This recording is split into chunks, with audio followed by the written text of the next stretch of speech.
These 3 chairs. So okay. I'll use these.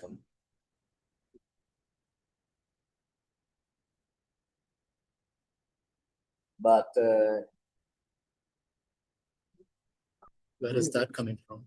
that's me. Okay. That's me.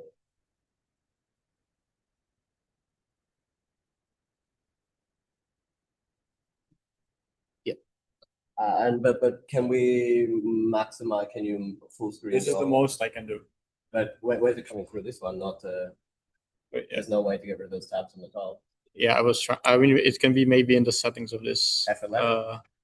F11, you think? Ah, amazing. Wow.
To have you guys here. Thanks for coming along.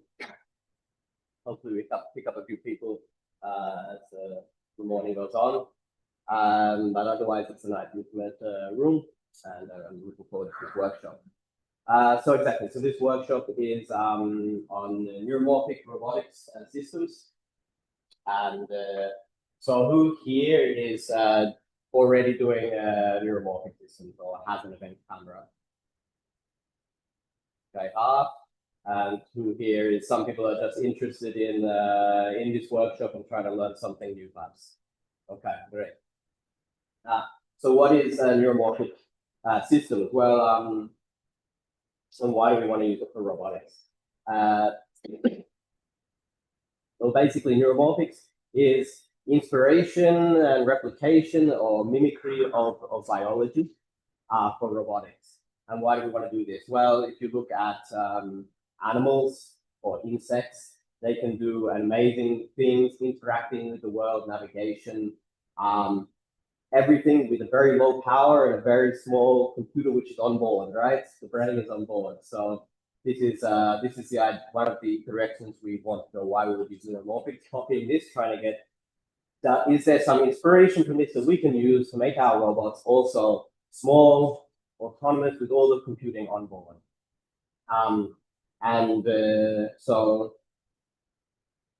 So neuromorphics can be the key here.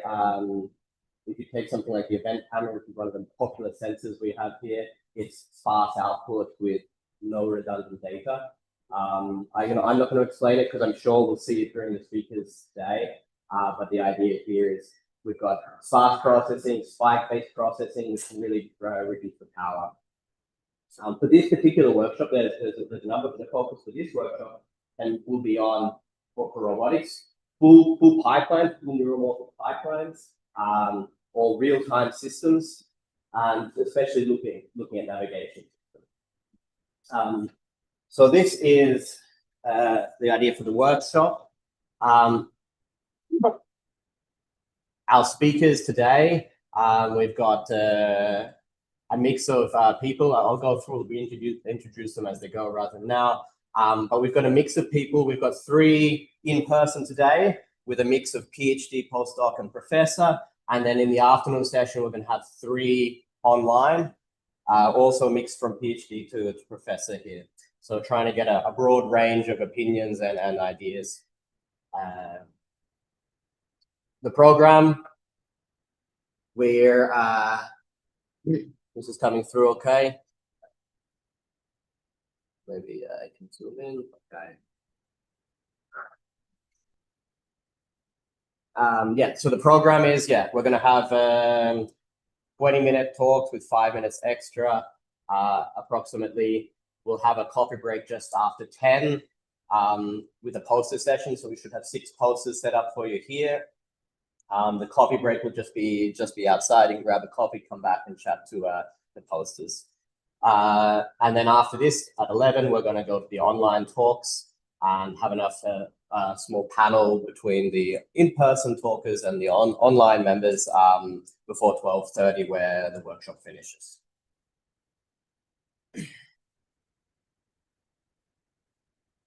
The organizers, so I'll zoom out. Can we see us all? Okay, so here's the guys that put in some effort to bring us here today.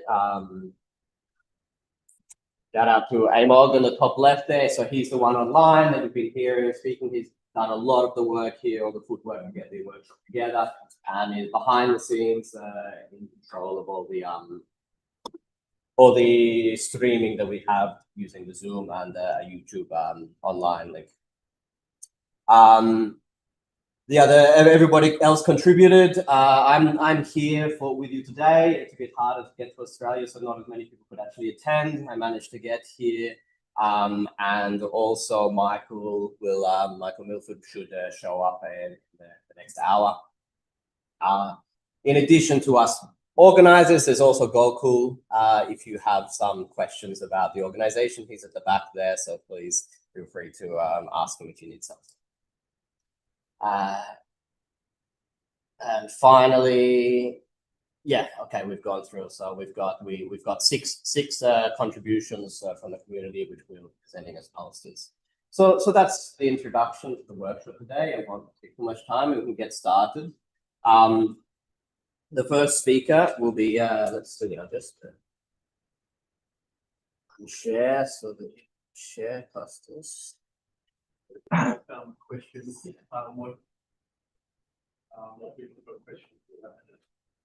I prefer if the question about a slide, particular technical thing, that's just a quick, can you clarify this? Ask quickly. But I think it's better timing wise, we just say all the questions. Use the HDMI. 5 minutes set aside for questions. Yeah, sure. Because I have my notes.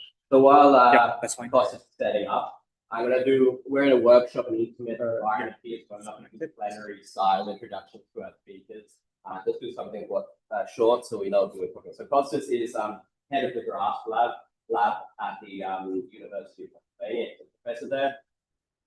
His research has been spanning a lot of different Just make sure you topics, also from share the computer vision, screen. robotics, event-based vision, geometric learning, visual autonomy, robot perception, navigation. So all this kind of vision-based robotics. It's really great that we have him here in person today, and he's done some great work, some seminal work with event cameras and robotics. So please, everyone, give a warm welcome to Costas. Thank you very much, Aaron, and thank you, the organizers, for keeping this wonderful tradition of that we have at least one neuromorphic workshop at every main conference. I have been working on event-based cameras since exactly 10 years. We have done a lot of work on optical flow, on depth, on visual odometry, but what I have been always missing is the right representation, the way we use the word representation now in foundation models, where we establish latent variables, either, for example, by masking the signal or by predicting the future, what we call in a self-supervised way. And this came through a collaboration with my colleague Pratik Chaudhary and his student Rishik Das. I am actually the least contributor of the work I'm going to present, but I'm really very proud of this work. So this is work by Rishik Das, which PhD student with Pratik, and our paper fast feature field F cubed is under review at Science Robotics. So it is the first, pretty much one of the first times we present it to the public. So I start with very, very few basic things because the neuromorphic workshop, and really trying to make the case that neurons are really specialized cells. They are electrical devices.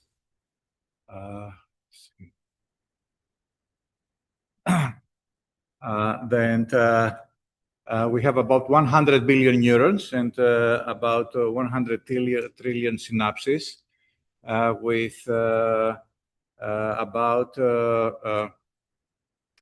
4 kilometers of wire. And if you measure the voltage inside the body of a neuron, it is about 70 millivolt at rest. Then you have a chemical computation, which makes the voltage explode rapidly to about 150 millivolt.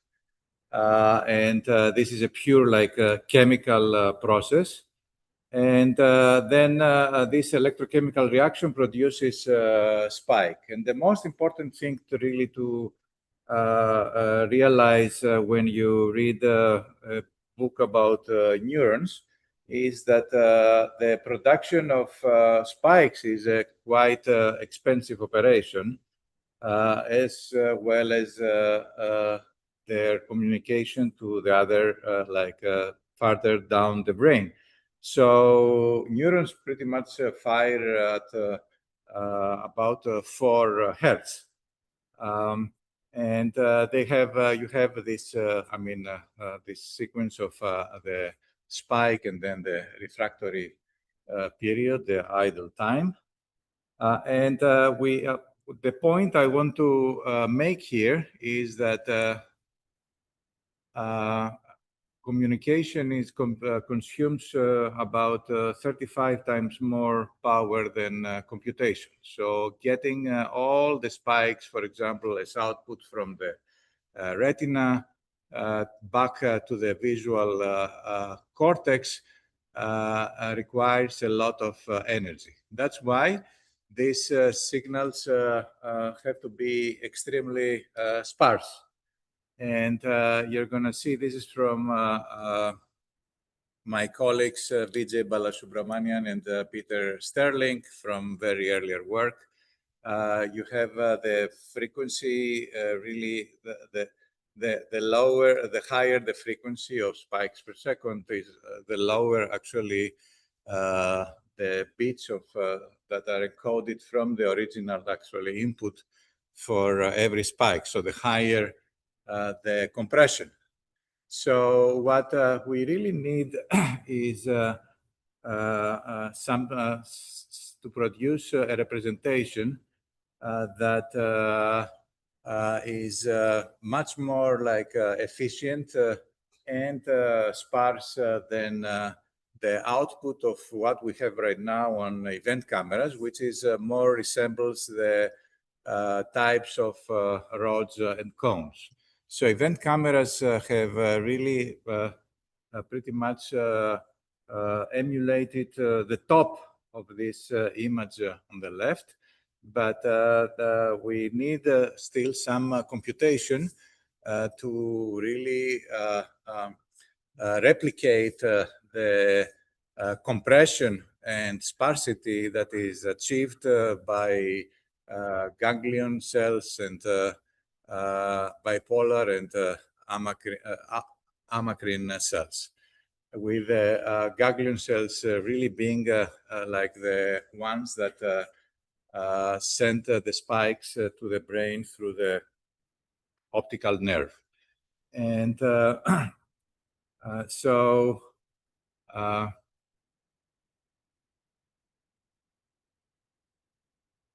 event cameras, I try to have this video to play.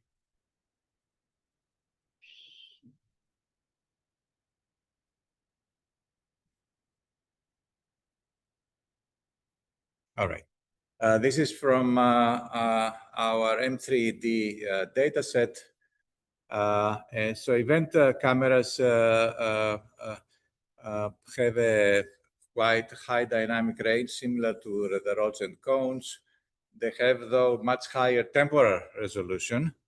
Like cones have a latency of 10 to 30 milliseconds, and the eye really cannot see easily changes that are higher than 30 hertz, while with the event cameras we perceive in much higher frequency. The precision of the timestamps in the event cameras is also higher. And the voltage for both the retina and the cameras is produced by the spike is produced by the difference of the log intensity. So comparing the resolution, obviously the current cameras, like even the higher resolution ones on the event cameras, have about 1 megapixel, and the retina. I'm just trying to get rid of a couple of notifications there. So Oh, I can. I'm not sure if that's on yours. That's on your Sorry, other screen, which you're sharing. Okay. Is that like on the side? I don't see it in this screen. Yeah. I'm just looking where on which side your mouse is. Okay, let's. I think we go more to more. Let's let it. No, because that's just a screen that is being shared. So I'm not sure if do you have the other screen on the left, on the top, or do you know? It's okay. The top. This is the screen. But Oh yeah. Yeah, no, but it's not there. here, right? If I go here to the. Oh yeah. Yeah. So that's exactly what we wanted. Amazing. Yeah, we're good.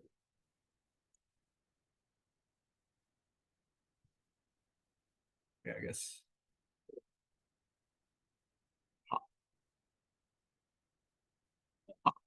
Sorry. All right. Thank you.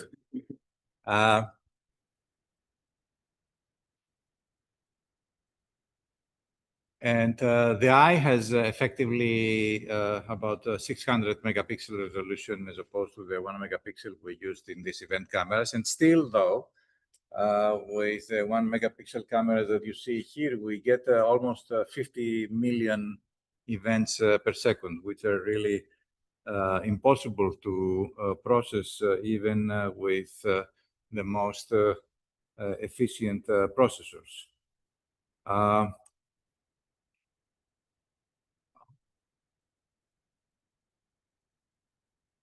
So what we really want is to have a computation that produces features that go from 50 million events to about half hertz, what is coming out from ganglion cells. And for that, we introduce F-cubed, the first feature fields. We want these features to be robust to noise, carry the information about depth and motion, and be able to compute them very, very fast. This is a very nice sketch here where when we call what we call semantic richness is more like a representational richness on the horizontal axis. And on the vertical axis is the speed of acquisition. You see on the bottom the retina from rods and cones to ganglion cells. The rods and cones are the raw events. And what we want to achieve with the F cubed is something in the middle, which is really denoise the events, extract a vector that encodes structure and motion. And we're going to see what we mean extracting structure and motion. It means that if we just like a probe, we have a very simple linear layer, then we can get very good predictions of depth and optical flow and be robust to subsampling and perturbations. And we're going to see also that the more like processing we can do there, we can get beyond geometry and motion. We can get even some semantic segmentation. So in this work, we will drop the polarity, and we're going to have an extremely high frequency discrete time signal, which will be 0 or 1. But we're going to see that we're going to actually not apply computation of the zeros the way the GPUs apply them at a frequency of 1 millisecond. And we want to really compute a sufficient statistic that has as input arguments the timestamps and the XY coordinates of the pixels, such that if we then decode it, we're going to get the original events.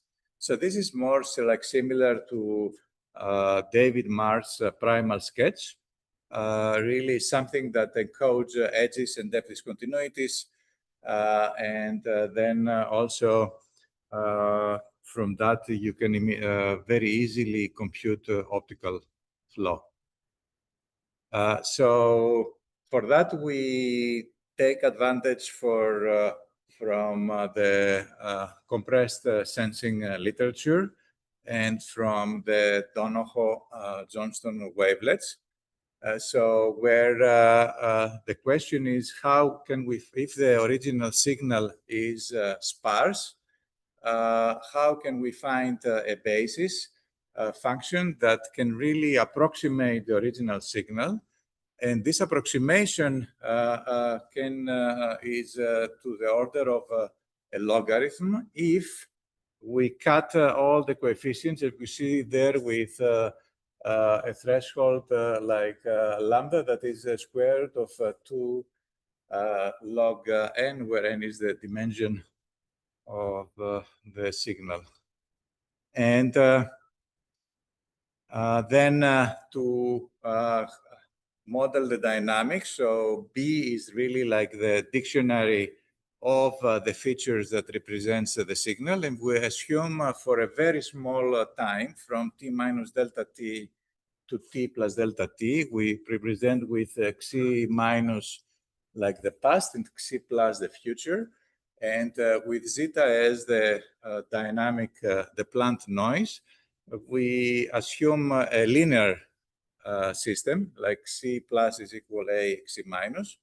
And we really want to find a representation that can predict the future events E plus, which means that if we want to find a dictionary B and a transition matrix A, so that if we multiply A with xi hat minus, which is coming from our dictionary, then we can predict easily the future events C++. And we have also a regularization term that makes the representation of the past events sparse, which is the second term there. And what we really want is that this latent, this encoding Xi, when it is predicted, when it predicts Xi+, that it remains really bounded.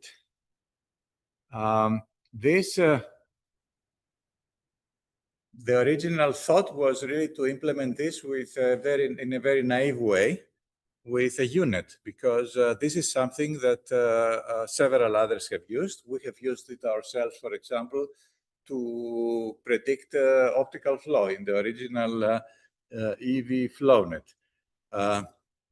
And the unit gives us a way to understand exactly what is the dictionary B and what is the decoder.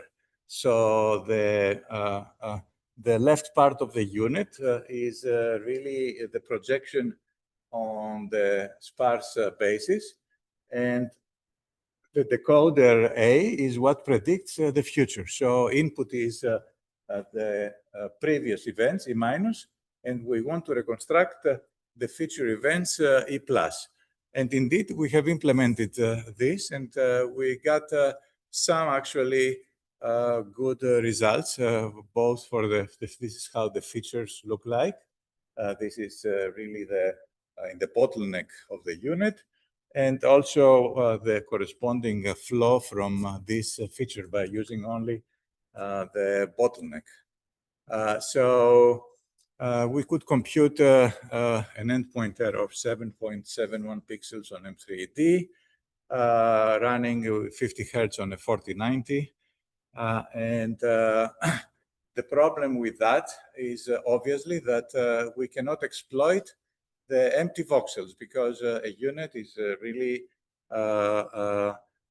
using the entire volume, whether it is occupied or not. So we need to change our mindset and this mindset here is really has been affected by convolutional networks. And since 10 years, we know that we can have different architectures where the inputs is sets. Now, our mind goes more to attentions and tokens, but here we're going to see we're not going to use attention and tokens. We're going to use something else, but the motivation is that first, that we do not process empty voxels. Second, to be invariant in the order of events, so permutation invariant, and be able to process a variable number of events, because the number of spikes from t minus delta t to t is arbitrary. So the way to compute this is to have a special network row that really takes the sum of the whole set. I minus is everything, all the indices that are of the events that are from t minus delta t to delta t, and have a per event feature phi. So for that, we use, and you don't have to read it out, we're gonna just make a future. We are inspired by instant NGP, which first has been used in nerves, which is a very powerful multi-resolution hash encoding. And again, what we really want to do with this encoded is really to compute a basis B. This basis is the feature per hash entry.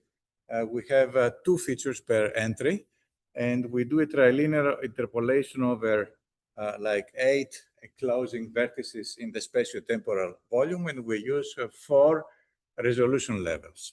So this is like what is a hash grid, and the forward pass is just a lookup. We know that instant NGP is also invertible, and the backward pass updates only the accessed entries. So the cost is scaling with events and not with pixels. So the pooling does it permutation invariant, invariant. And this is does not mean that it is independent of the time, because the time is still the input to the hash table, so the input to the phi function. And the final network row is just a conv next to network, which really wants to perform a translation like equivariance. So architecture-wise, it looks like the left on this picture. So this is the function phi with 4 levels of resolution and 2 features per level. The hash table itself has 2 to the 19th entries. This number is coming from the implementation of the instant NGP. And when this is to compute actually the encoding Xi minus, and then we have we apply to the past events, and we want really to predict the future events. And this we do it with by minimizing a loss that is a focal loss known from the literature, also from categorical labels, and that includes an entropy regularization. And this is how we compute the corresponding matrix A in addition to the dictionary B. So then we can take this representation frozen, and we can apply to downstream tasks to really see how well it performs. And we have been able to do semantic segmentation in 27 Hertz using only 47 million parameters, to compute optical flow in 75 Hertz with just 28,000 parameters. This is one of the smallest networks for events. Compute monocular depth, and also compute stereo disparity by also doing a semi-global block matching in the space of the Xi features. So we see here several examples from our M3D dataset. This is optical flow on the left, monocular depth in the middle, and segmentation on the right. All of them in this sequence are supervised, meaning that you get a frozen representation from the feature field, and you apply a decoder with labels for these 3 flow, depth, or semantic labels. You see, for example, here that pedestrians that were not visible at all in the RGB signal can very easily be detected in a very high frequency. It computes quite high resolution in the pedestrians, computes optical flow under hard lighting conditions, and during nighttime, and during also over several robotic platforms. We have applied this to cars. Our platform mounted on the spot. Here you see the dynamic range situation where you get out of a tunnel, for example. And we applied it to vehicles, to an automobile, to a spot, and to a drone. It's also very robust to environmental shifts. And we are talking here about robustness where we take just the frozen representation, and we train it to the city flow, and then we apply it to the forest flow. I'm almost done. We have some numbers on molecular depth estimation. And we have several also more like naive implementations. The I cubed and the V3 are like more like a time, surface, and the volume. Let me finish like with a few numbers. The features are computed in 120 Hertz for high definition and 440 Hertz for VGA. The downstream tasks are from 25 to 75 Hertz. We have implementation on a Jetson Orin. And most important, like the hash encoder is really a per event and asynchronous computation. And if somebody wants to use a specific specialized neuromorphic hardware, it would be very actually easy to implement that instead of using the GPU that we used. So the take-home message is that if a representation of past events can predict future events, then you can very easily actually extract from that depth and optical flow. We have achieved a state-of-the-art computation on flow and depth across car, quadruped and flying platforms, day and night, indoors and outdoors, and across different sensors. I would love this phi, like the hashing table, to be equivariant to transformations and not just have the convolutional layer do the translation invariance. We would love also somehow to include the robot dynamics in the picture and have something that resembles more like a world model. I also urge you to attend, to go to the poster of Anthony, who has a brand new data set, OctoSense, which produces a multimodal representation with events, just one of the modes. And also a self-supervised representation. I hope I didn't exploit time. 5 minutes. 5 minutes over.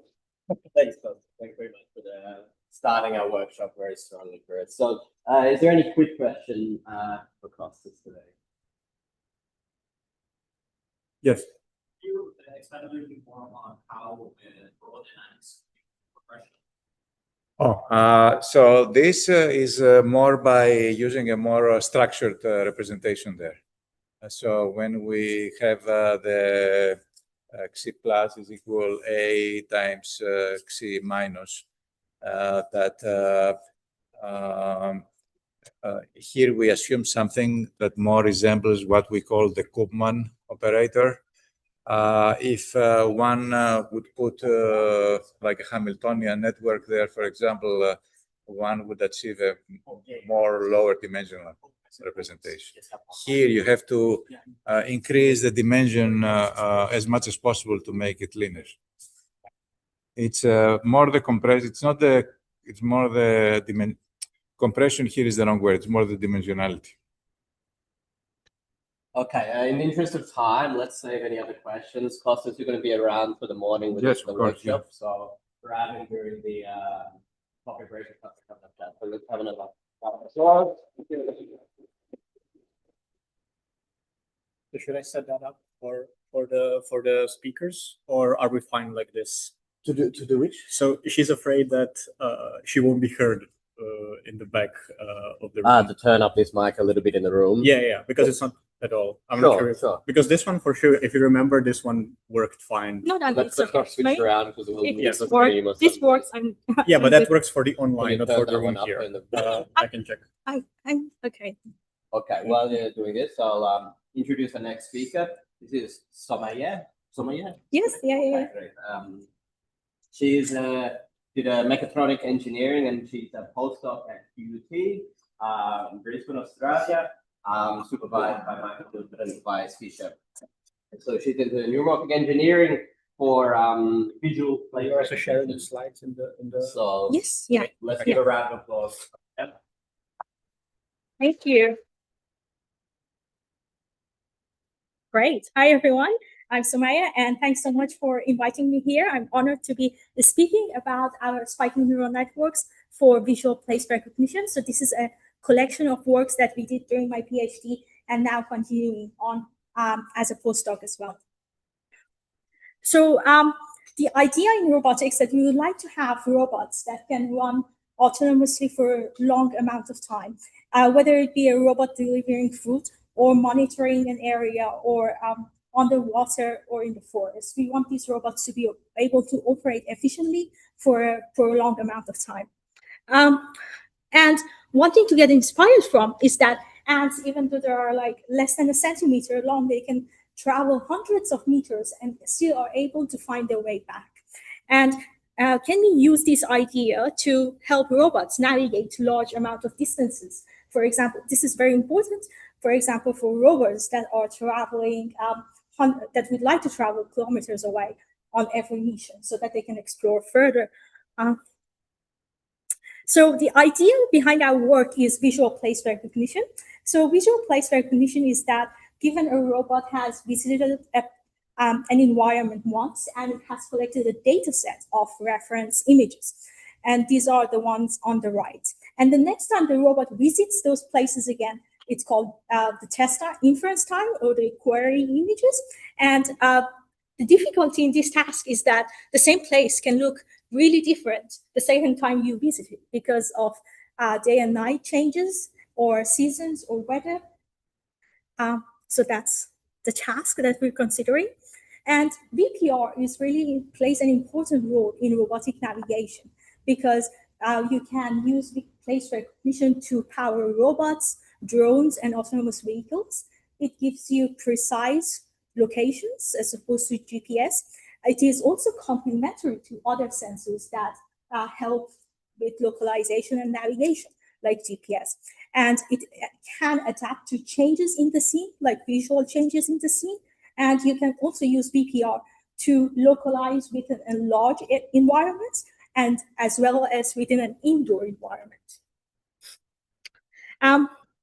We know what SNNs are. I don't need to convince you on why to use SNNs, but let's look at the comparisons of how SNNs are different from deep neural networks. So deep neural networks are great at doing a bunch of, performing really well at a bunch of difficult tasks, performing state-of-the-art.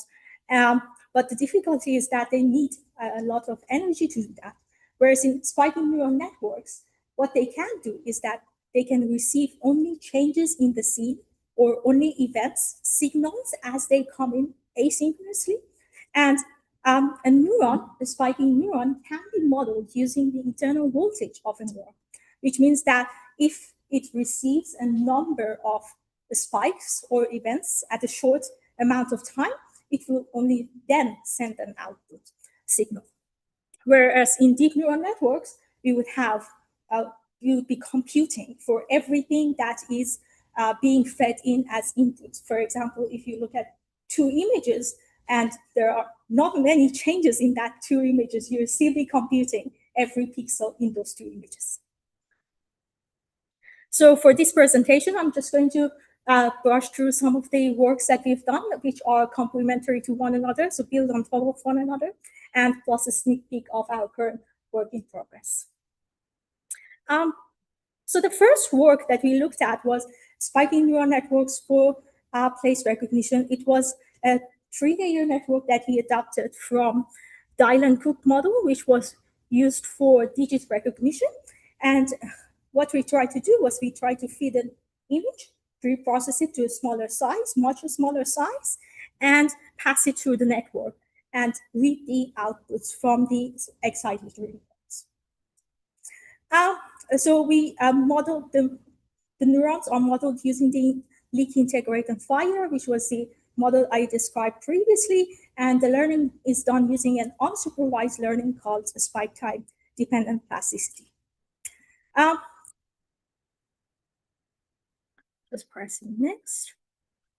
So Dine and Cook model used standard assignments for these output neurons, the excitatory output neurons, because they were only dealing with 10 digits, and they just counted whichever neuron that spiked the highest. We considered that as the corresponding match for a number, for example, whatever number is assigned to that.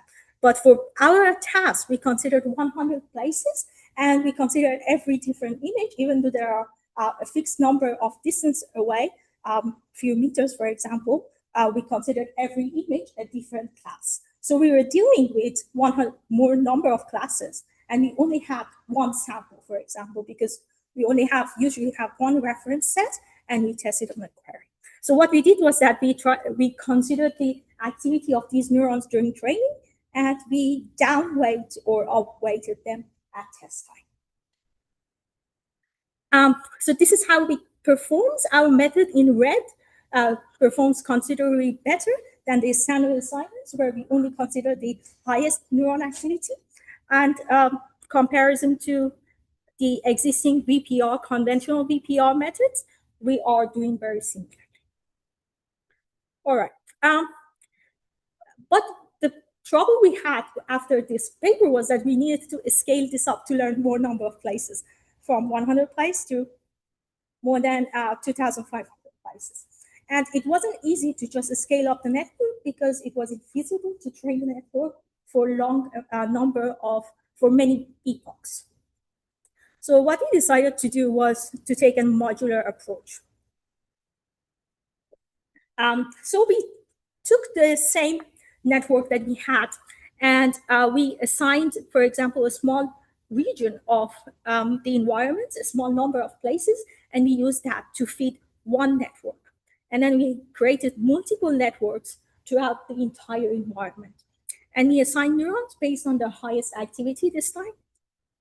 And at test time, we feed the query image to all of these modules at the same time, and we get the output. Ideally, the predicted place would be the place assigned to the group of neurons that have the highest activity for that query.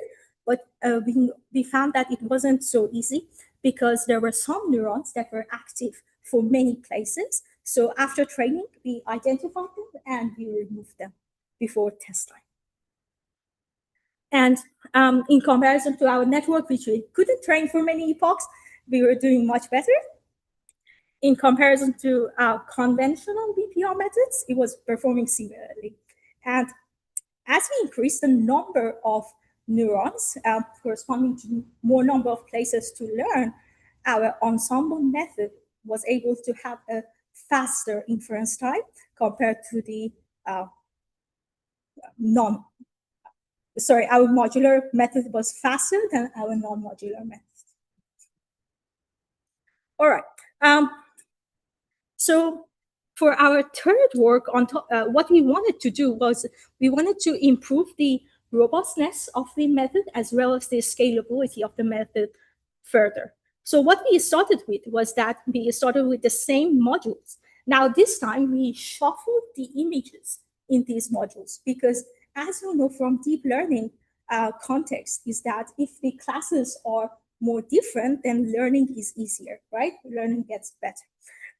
And we have the same modular SNN as before as well, but this time every module gets a shuffled number of images. And we introduced an ensemble of these modules. So the only difference is that every modular SNN in this ensemble is learning a shuffled different order of these images. Then at test time, we feed the query image to all of these networks, and we get the predictions out, and we ensemble them. So we just sum them up element-wise. And what we also do is sequence matching. So sequence matching is also a conventional enhancement method in conventional VPR, and it uses the temporal information within the data set, because the robot would ideally be operating in an environment continuously. So we know that the previous images are from the previous timestamps. So we applied sequence matching to improve that. And we were able to scale up the number of places to learn by 10 times.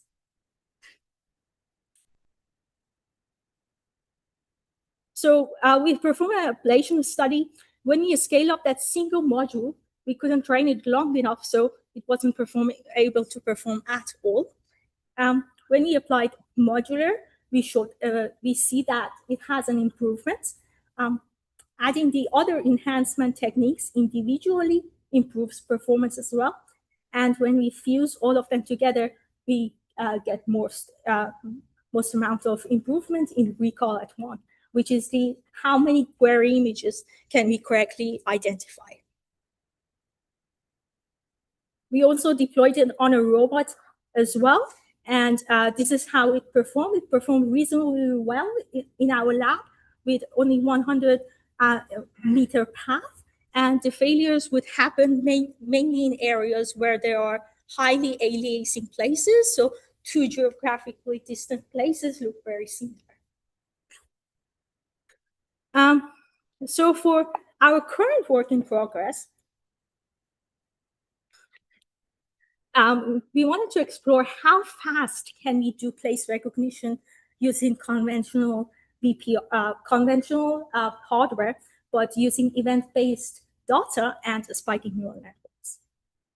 So what we decided to do was that building on the same network that we had, this time we created just a 2-layer network. It has input neurons and output neurons, and it learns using the spike time dependent plasticity. So the learning happens using all weight, and we feed event data by converting those event frames of 100 milliseconds to using event count, basically. And we assign neurons based on the highest activity to place labels. Then after training, to get that improvement in latency, what we try to do is we try to sparsify the weight matrix. And what that means is that we already know that the same query image is very sparse. So for example, if I consider a query image with only 10 active pixels, then the rest of the entire image, for example, if it's 32 by 32, has no information for me. So what we considered to do was that we pruned all the weights that was related to the inputs that were that had no events, pixels that had no events. And what we try to show here today is that this is still work in progress. So our sparse model is able to perform in around, do place recognition with 10 active pixels in only around 1.2 microseconds. And this is excluding the pre-processing of those images as well. It takes around 17.5 microseconds. Important thing to note is that sum of absolute differences is a classical VPR technique that Michael first came up with it years ago. And that is not a learned technique. So it looks at the difference between the reference and query images. And when you sparsify that, because it's not learned, it's doing faster than our method. This is how it would perform if it was dense. All right. So for future works, we would like to have robustness to viewpoint shifts as well. So for example, if we look at the same place at a highly different viewpoint, can we still identify that place? And of course, deploy our system on neuromorphic hardware and integrating it into full stack pipelines for robotic platforms. Thank you for listening. So this is the work that I'm doing with Michael and Toby at QUT. And I'd just like to shout out to our team at QUT who are doing amazing work on events-based VPR as well, including Gokul sitting back over there, Vinesh, Teres, and Adam. Adam recently released Event CV, which is like an open CV, but for event-based data processing, if you like to check out. Thank you. Thanks very much, Sumaya. Any questions?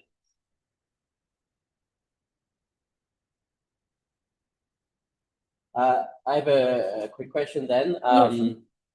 Yes. So the experiments you did with the like these long-term visual place recognition are using frame-based images, right? A original data set.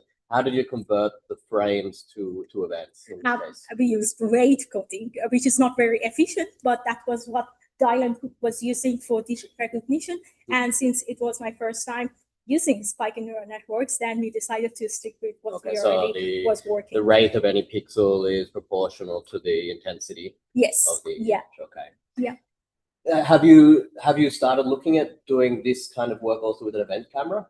So the last work is using event camera.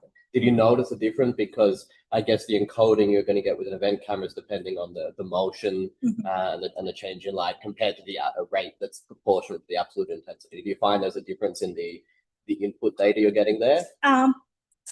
Yes, of course, and it just depends on like the camera settings as well and how we pre-process it as well. So we do the pre-processing, resizing of those event data, downsampling it, and we convert those to frames using event count. So okay. So in the end, you get something more similar. Yeah. Okay. Any other questions you thought of when? Yes. I think more on the application, how much does it consume your network? Like in terms of milliwatts, not so much does it take to run something that we have to run numbers. I don't have the numbers for that, unfortunately, but yeah, that is something good to report on as well. Because we're using conventional hardware like CPUs and GPUs, that is only it's not a good representation, because then you just have to report it on neuromorphic hardware instead. And yeah, you'd have to do that. Yes. There's also frames running, having a place down and also system. Yes, yeah. Any added complexity to the system would add more energy usage. Yes. Yeah, maybe for also the question of what's your plan to make a representation agnostic to the motion? So for instance, if you look at something, depending on the motion using an event camera, you will have an event representation. So you plan to integrate with IM information or stat information to make the representation agnostic to the movement of the camera. Yeah, those are great use cases to improve the robustness of VPR. So in conventional VPR, also in event-based VPR, a lot of people are doing that.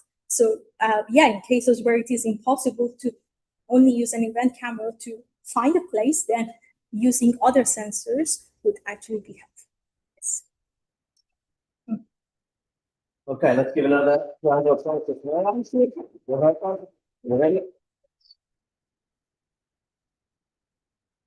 You got the yes, yeah, perfect. So I think we're just sharing the slides through there. So don't plug into the HDMI here. Instead, yeah. Okay, I just share. Does it work? Oh, yeah. Everyone so far has been sharing their slides with HDMI. Yeah. Oh, so it's up to you to have like notes and stuff that you can. Gokul, the screen's gone? Yep, because it was streamed from HDMI. Okay. So yeah, now it's Perfect. from the. It was only me doing it.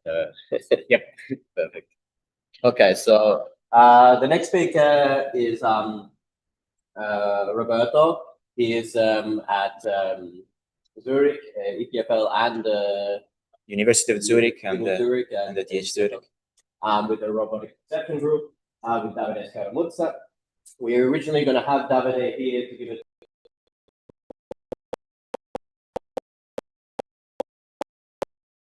I'm really happy to actually have Roberto here. He's going to tell us what actually happened with the work, so it's really good.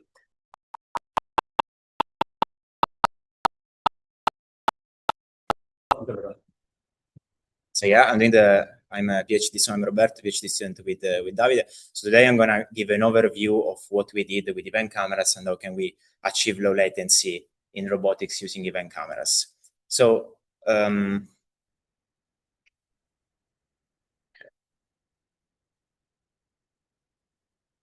So in the past 60 years, robotics has been using frames for doing especially perception, estimation. But as everyone knows, frames have limitations. So if you use a frame-based camera and then you're moving really fast, what you're going to have is motion blur. And as Costas just shown, if you, for instance, are coming out from a tunnel and then you're fully invested by light, so your sensors receive a lot of light, you're going to have let's say overexposed images. Contrary, if you are, let's say, in a dark scene, you're not going to see anything. Most importantly, frames have one limitation, which is the bandwidth latency trade-off. Let's say, what I mean by that, so what I mean by that is that, for instance, suppose that you want to have a command following, for instance, some sensing in your robot. So you have frames, then you wait, a frame arrives, and this arrives in a sensing latency, delta t, and then you have an algorithm that runs. So this algorithm, of course, has a processing latency, and once you process, you can output your command. So suppose that you purchase a camera, and then you want to increase, let's say, the rate in which your robot responds. What can you do? So the idea is that you increase the frame rate, right? You just tune basically, and you can increase the frame rate. So from a 30 FPS camera, you can get a 150 FPS camera. What is the problem? And now you're going to have much more frames that you have to process. So now the sensing latency is smaller, but the processing latency is much more because, of course, you have to process more frames. This is basically the bandwidth latency trade-off. So you always move in this hyperbola. So the more frames you have, let's say, so the more you decrease the latency, so more frames, the more you increase the bandwidth. And contrary, if you want to decrease the bandwidth, you have to increase, let's say, you have to decrease the number of frames, so increase the latency. So basically, your system is less responsive. Now, how can you solve that? You can use event cameras. So in theory, this sensor doesn't use frames. Each pixel reacts independently. You have a sparse representation, and in theory, the bandwidth and the latency, they are not, let's say, bounded together. So I think many people here know how an event camera works, right? So event camera is a sensor that in general reacts by the motion. So if I wave my hand like this, that's an independently moving object with respect to the camera. And that what you're going to see is, of course, let's say the most prominent part, or the part that generates the most brightness difference, which are the boundaries of my hand. If I start to move the camera, then what you're going to see is the room. So all the corners, let's say, mostly of the room. The cool stuff about this sensor is that as a low latency, let's say each event can arrive around 1 millisecond, 100 microsecond, and that's a low bandwidth in the sense that you have basically each pixel reacts independently, you get an event, and basically it's much, let's say that in terms of data, is much less than a normal frame-based camera. You have a negligible motion blur because simply the camera doesn't work as a frame-based camera, so basically reacts to the motion, and in particular to the brightness, compared to a frame-based camera, which instead reacts with a fixed CPU signal. And that's an dynamic range. So if we do an example, for instance, if we have this spinning wheel, if you have a frame-based camera, you're going to see, again, frames. Instead with events, you have some kind of, let's say, this continuous spiral, which is going on. If at some point, as you would see here, the dot stops, the frame-based camera will continue to produce frames while you have no events, because practically you have no brightness change. If the wheel starts to spin faster, you're going to have motion blur in the frame-based camera while the events still capture some kind of continuous trajectory. So basically, the main difference with the frame-based camera and an event camera is that the event reacts to luminosity change, the frame reacts to time. So you have a fixed CPU signal, you trigger frame, and that's it. The cool stuff, now you have, let's say, a wall of computer vision, let's say that unlocks to you, but you cannot use traditional algorithm for frames, like dense representation, feed-forward network. Those are stuff that you can hardly use for events. So the two paradigms so far for processing events are in general event by event. So either you process each event independently, more or less what we saw in the last two talks. So let's say one event, you try to build a representation from this one single event, or contrast maximization. So you have a voxel of events, and then you try to warp these voxel of events according to some model, which can be, for instance, optical flow, which can be, for instance, a 6 degree of freedom motion. So you try to warp this voxel and try to optimize basically a loss function, which is the contrast of your image. So once the contrast of your image is maximized based on your model, then you get, let's say, the optimal parameters. So what can you do? So what can you do with this kind of paradigm? So suppose that you want to have, let's say, an asynchronous tracking algorithm. So what can you do is that you start to collect frames and events. So from frames, you extract features. And then you can track features in between these events. So this increases a lot the robustness of your system. And you have, let's say, a faster and more frequent update of your tracking algorithm. So, for instance, you can reinvent the famous KLT, Lucas Canada Tracker, and then use events. It's something that we did back in 2018. So, with contrast maximization, you can do many more stuff. For instance, suppose that you want to do SLAM. So, typical SLAM uses frames. Now, what we kind of introduce is this benchmark. So you have your frame-based camera, you want to spin it super fast. What you get is what you're looking, let's say in the top left corner, you have a standard camera which is completely motion blur. So you cannot really track features. With the good stuff, if you attach an event camera, then you can really see corners. So you can really, let's say, recognize stuff in the, let's say, across time. So you can really associate data across time, and you can track also in this, let's say, high-speed scenario, and you can really collect the trajectory. And this is fully using contrast maximization, so warping the entire event voxel. So besides that, we also try to integrate events and drones. Basically what we did is this swerving algorithm using an event camera and just a CPU for processing. So now we are throwing a ball towards the drone, and the drone is swerving with a perception latency of just a 3.5 milliseconds. So suppose now that you use a frame-based camera, how would it work? So you basically collect frames, then you process the frame, so the denser with a dense representation, and then you send your command to the robot. But if you have a 10 millisecond, so if you have let's say an object moving at 10 meters per second, how would you do that? You have to increase, let's say, the number of frames, as we said at the beginning, so increasing the bandwidth. So you have to process many frames. So in this case, around 150 FPS. Now, to process, say, such a high number of frames, you would need a GPU on your drone. While in this case, just using events, we can use a CPU. So more recently, we try to integrate the same ideas with the, let's say, with the collaboration that we did with ETH Zurich and RSL laboratory, where we try to have, let's say, some control command to a quadrupedal robot to fast catch, in this case, a ball, which is again, say, running at 10 meters per second. And so the good stuff that the perception here is just the event camera. So with the event camera, you try to track the most prominent object, which in this case is a ball. You try to fit let's say, a ball model on top of the image, and then you train a policy, classical reinforcement learning stuff, and then in this case you can plan as let's say, a catching trajectory. So more recently, we've for the first time applied event cameras for flow estimation. So we did some kind of motion capture using events, where basically the idea is to stabilize a drone flying in a narrow pipe. So the pipe has a diameter which is twice the size of a drone. What you use the event camera to is to estimate the flow of let's say, this gas which is injected inside the tube, and then based on the optical flow, have a signal that stabilizes the drone.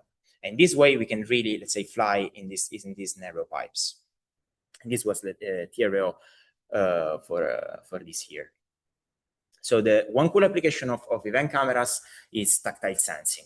So vision-based tactile sensors nowadays are the sensors that in terms of resolution, so tactile resolution, are, let's say, achieving the best results. What is the problem? That again, because of the bandwidth latency trade-off, if you want to increase the sensing latency while touching, you have to increase the number of frames. The idea the people at ITH had was to replace the frame-based camera with an event camera, so you can have, let's say, much sparser updates, so you decrease the data that you have to process, and the latency between two subsequent, let's say, touching information is decreased much. And then what can you do with that is that you can do, for instance, a grasping, so sleep detection, whenever you have your robot grasping something and this one slips, then you can, for instance, tighten your for instance, your hand, and then re-grasp the object. And this can be only possible because you have the events and you have, let's say, these low latency updates. So now we're going to delve a little bit, how can we merge events and frames? So everyone knows that if you want to do, for instance, object detection on cars, on, for instance, glasses, the best algorithm you can get nowadays is frame-based, dense representation. Though events, let's say, give a complementary information. So events and frames are kind of two sensors, let's say, optimizing on two different directions. So the ultimate goal would be to combine these two sensors to get, let's say, the best algorithm that you can get. So what can you do? Let's say you can combine events, and you can take an RGB camera and event camera, you can stick them together, and then you have one single box that contains the two. What is the problem? Now you have to calibrate the two sensors together. You have to connect the event camera to the RGB camera to synchronize them temporally and spatially. So nowadays we have sensors. So for instance, Sony and this new company, Alpensentech, which is a Chinese company, is designing for the first time a sensor which integrates 3 RGB pixel and 1 event pixel. So in this case, they are both temporally and spatially synchronized. So with a sensor like that, what can we achieve is, for instance, the blurring images. So I show you if I spin a lasso or if I have a fast-moving drone, you're going to get blurry frames. And in general, a blurry image, let's say, is a superposition of different images across time. The events gives you a dynamic information. So you can use, let's say, these two complementary information to blur the image. So if you have a static case, so you have the event camera, which is, again, statically attached to something, and then you have someone which is moving fast, and you have, let's say, a low FPS camera, what can you do? You can, for instance, deblur the original image, as, for instance, was done last year from Prophecy, and then you get a much sharper image of, in this case, this guy playing tennis. But suppose that your robot is now moving. So you have a drone, for instance, which is looking at something is moving and is moving fast, like in this case. Let's see, yeah. So suppose that you have a frame-based camera and event camera together. So what do you see? If you don't use, let's say, anything, is on the top right. So you see a super blurry image of your scene. Now you integrate events in the loop. So for this, in this case, for this paper, what we did is fully reconstruction, in this case using NERF, but you can use, of course, Gaussian splatting, and then using the Gaussian splat from events and frames, plus the frame information and the event information, you can deblur the image. So I have a much sharper image from a fast-moving drone. So as you can see on the bottom right. So far, let's say we talked about how can we use events and frames, but we never, let's say, talked about how efficient they are or how they can be used on, let's say, constrained hardware. So the reality is that, of course, many applications like, for instance, glasses requires low bandwidth, but especially low energy. So we did, some years ago, we started this collaboration with Meta and using foveated vision. So foveated vision means that basically you know where you are looking at, and you just, let's say, want to process the part of the image which is in focus by the person that in this case is using for instance, meta glasses. So the idea was to use foveated vision and event cameras together to achieve the ultimate low latency and, let's say, low power application. So at ATH, the lab of Luca Benini and Michele Magno, they first implemented a small Gen X 320, which is, if you don't know, it's one of the smallest event camera sensor you can get. They try to integrate them in the Meta glasses. And we, at our RPG, we try to integrate this for some tasks. For instance, we had this collaboration where we try to predict where the ball in a ping pong game will hit the table, and then provide this information to the user such that he can hit optimally the ball. And as you can see here, we can predict more or less what is the trajectory of the ball, and then let's say hit it say in a cool way, in a winning way, hopefully.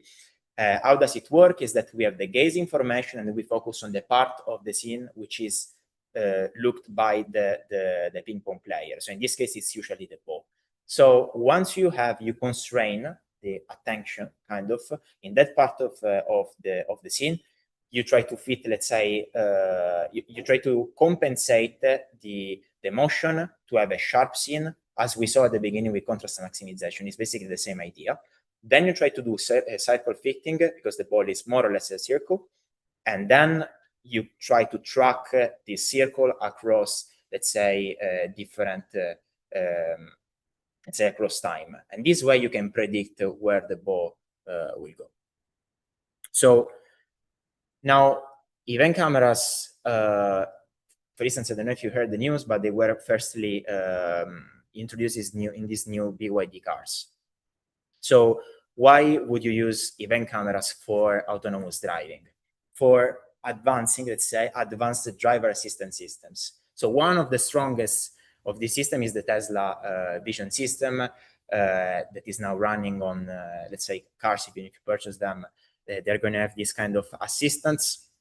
And what we did to go in this direction is to, so basically, let's say before that, what I want to say is that, let's say, if you want to advance the header system, and if you want to go, let's say, from a low level of autonomy to the highest level of autonomy, you have to process much more data. So if you use frame-based cameras, of course, you have to increase the bandwidth to process much more information. So you have maybe multiple cameras that process them. So what is predicted, and that is that with higher level autonomy, you're going to use almost 1 terabyte of data per second. So if you use, let's say, if we try to integrate frames and events, as I showed you before, what can we do for, let's say, improving the low latency and low bandwidth of such a systems? So let's say, what we did across the years is to first develop a data set for autonomous driving using events and frames and LiDAR, such that you have almost, let's say, the most important sensing modalities used nowadays for autonomous driving. And then with LiDAR, frames, and events, you can even, let's say, do SLAM, so you know also what is the driven route, and this is your data set. So suppose that, for instance, you want to only focus on the traffic participants. So traffic participants in the sense that the moving cars, moving pedestrians, bicycles, and so on. If you use the raw event stream, you have everything.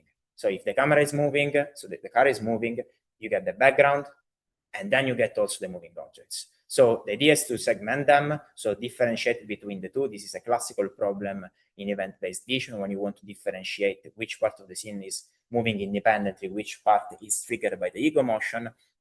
And what we did is this efficient architecture that runs at more or less 200 Hertz, is learning-based, that can, let's say, segment the two in different scenarios. Also, by the way, we're going to present this today in the poster session. And so we talked at the beginning about event-by-event processing. What can you do, for instance, for asynchronous processing, right? What can you do if you, let's say, want to update some kind of representation for each new event that you get? What you can unlock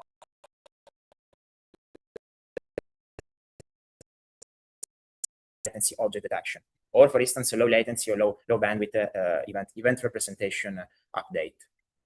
So the idea kind of for the future of robotics is that you have both sensors, events and frames, and the events can serve you as a means to fast reaction. So like the drone swerving quickly the bow, you can really use this kind of sensor to react, let's say, with low latency to stimuli, while frames instead, let's say they serve some kind of a slow, let's say a slow signal. Now, one cool stuff that we did with Daniel and Daniel Gehrig and Shintaro Shiba that we'll present today is some kind of asynchronous, is a kind of asynchronous representation update where we basically, let's say, kind of bottleneck the information, and for each new event, we can update some kind of, let's say, high-level representation, let's say some kind of a word model, and then use this representation to compress the event stream. Now, I don't want to go too much into details, but if for each new event you want to, let's say, you want to decide some kind of discrete information, you want to, let's say you want to transform each event to a representation, this is some kind of, can be seen as kind of planning in the latent space. So you plan the trajectory of your, let's say, word model in some kind of latent space. Yeah, I'm gonna go quick on these results. So, so one cool thing that we did combining events and frames for asynchronous object detection is to, let's say, anticipatory detection of, let's say, traffic participant on moving object. Like in this case, using events, you can really, let's say, understand and detect the moving object quickly and before than a frame. So this work from Daniel Gehrig basically combines events and events. And the cool stuff is that you have an event representation. So you extract objects from the frame. Then for each new event, you update sparsely the representation that is shown here. You just do local computation. And then what you can achieve is basically advance the prediction, like I'm showing here. So before then a frame arrives, and then you can do object detection on the frame. Already with events, you can see the object, so you can react much faster to let's say stimuli or to visual representations. So just to wrap up, was let's say the evolution of the event camera. Event camera were invented almost 20 years ago. University of Zurich, and firstly commercialized in 2014. And then what we saw the first patent around 2019 from Facebook and Apple. And more recently, companies like Sony, Samsung, Omnivision start to produce the first, let's say the first HD sensors. Nowadays are used for space. ESA, European Space Agency, has quite a lot of event cameras using for all sorts of things, from SLAM to divergence optical flow estimation. They are now used, for instance, for docking spaceships to the International Space Station. And nowadays, what we saw is this BYD announcing event cameras in their new cars. And also, let's say the papers in computer vision and robotics for events are growing and growing. And that's, in my opinion, is super cool. So, so in conclusion, yeah, basically, event cameras really unlocks, let's say, low latency, low bandwidth, and efficient robotics. They can be used for fast and dynamic challenging environments, let's say, winning over frames in certain, let's say, for certain tasks. And let's say the employment of events is accelerating. And let's say what is essential nowadays is really hardware and software co-design. So really have an hardware that works with events, and let's say the processing, which is, let's say, more event-like, that goes beyond the dense feed-forward representation that we had so far. So with this, I will conclude. Here are some readings. Yeah, thank you. Thank you for the time. Thank you, Michael. Any questions? You showed a few examples of multiple working. So have you done any work with multiple cameras, like potentially for the field obstacles, and you've got total inside? So for instance, for what we did is, for instance, object detection. So whenever object it's, I don't know, in front of you, you can detect them. So you first detect, I think I showed you before. So using frames, you first detect the object there, because we know it's much easier to detect objects for the first time in the frame, and then you track kind of the bounding box across frames. So that's what I showed. Let me see here quickly.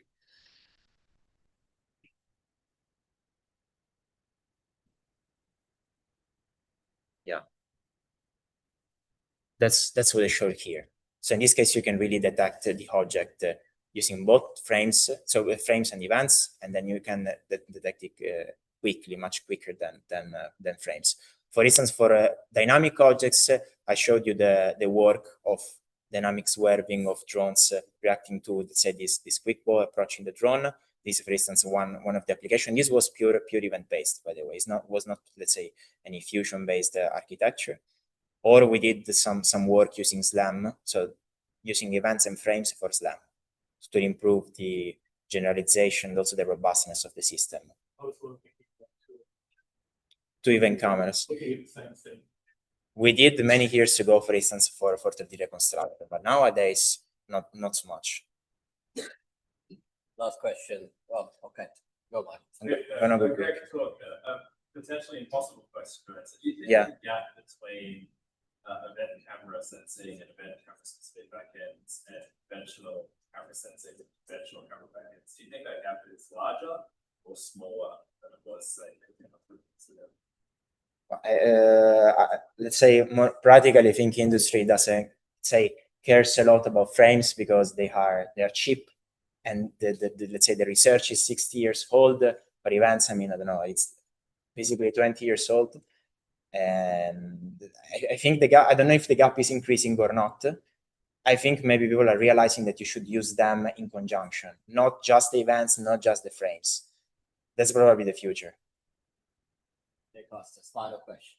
Yeah, I would like to ask you, where is the biggest challenge? Is it really in, like, the architectures and the representation, or finding the right, like, hardware, for example, to process the event? Okay, if you ask me, let's say the challenge nowadays is the representation. There is not really a good representation for events. I mean, as you showed us today with a free work, right? The most important stuff nowadays is finding a representation for the events, which can be updated asynchronously. It can be really, let's say, representative of the scene. Something like that is missing. I think in our lab we did quite a lot of research using state space models, linear attention, for really having something which is strong in terms of representation capability, but also but also can be updated asynchronously. Hardware, of course, is also one of the biggest challenge.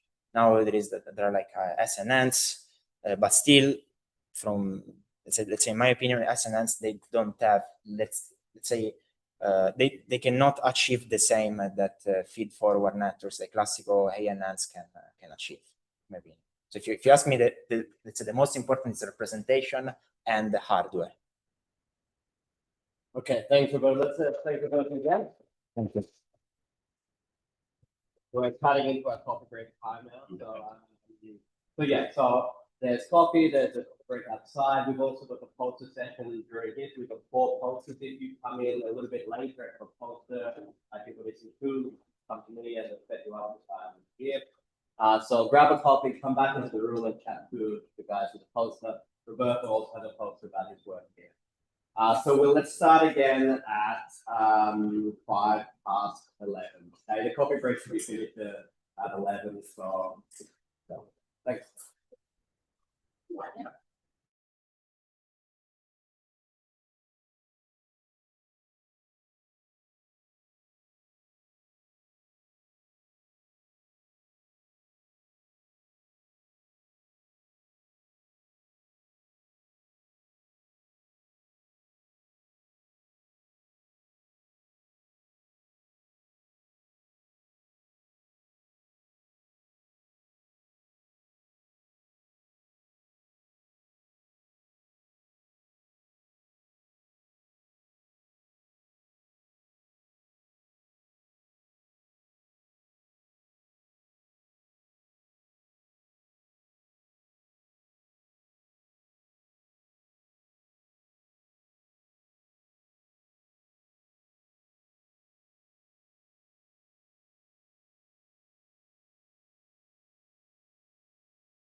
Amok, did you hear from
We're coming back for the second half? Again, we've got three more talks from a range of professors to students, and this section will all be online. Ask a question about the mic now, so they can hear if they're online the question. So ask the student. The first speaker is Shintaro. He's a junior associate professor at the University of Tokyo. He's not just doing research, but he's also teaching the next generation of students about embedded cameras and neuromorphic systems. He's got a background in neuroscience, machine learning, and autonomous driving. So it's kind of natural putting all this together for neuromorphic engineering. So please give Shintaro a warm welcome.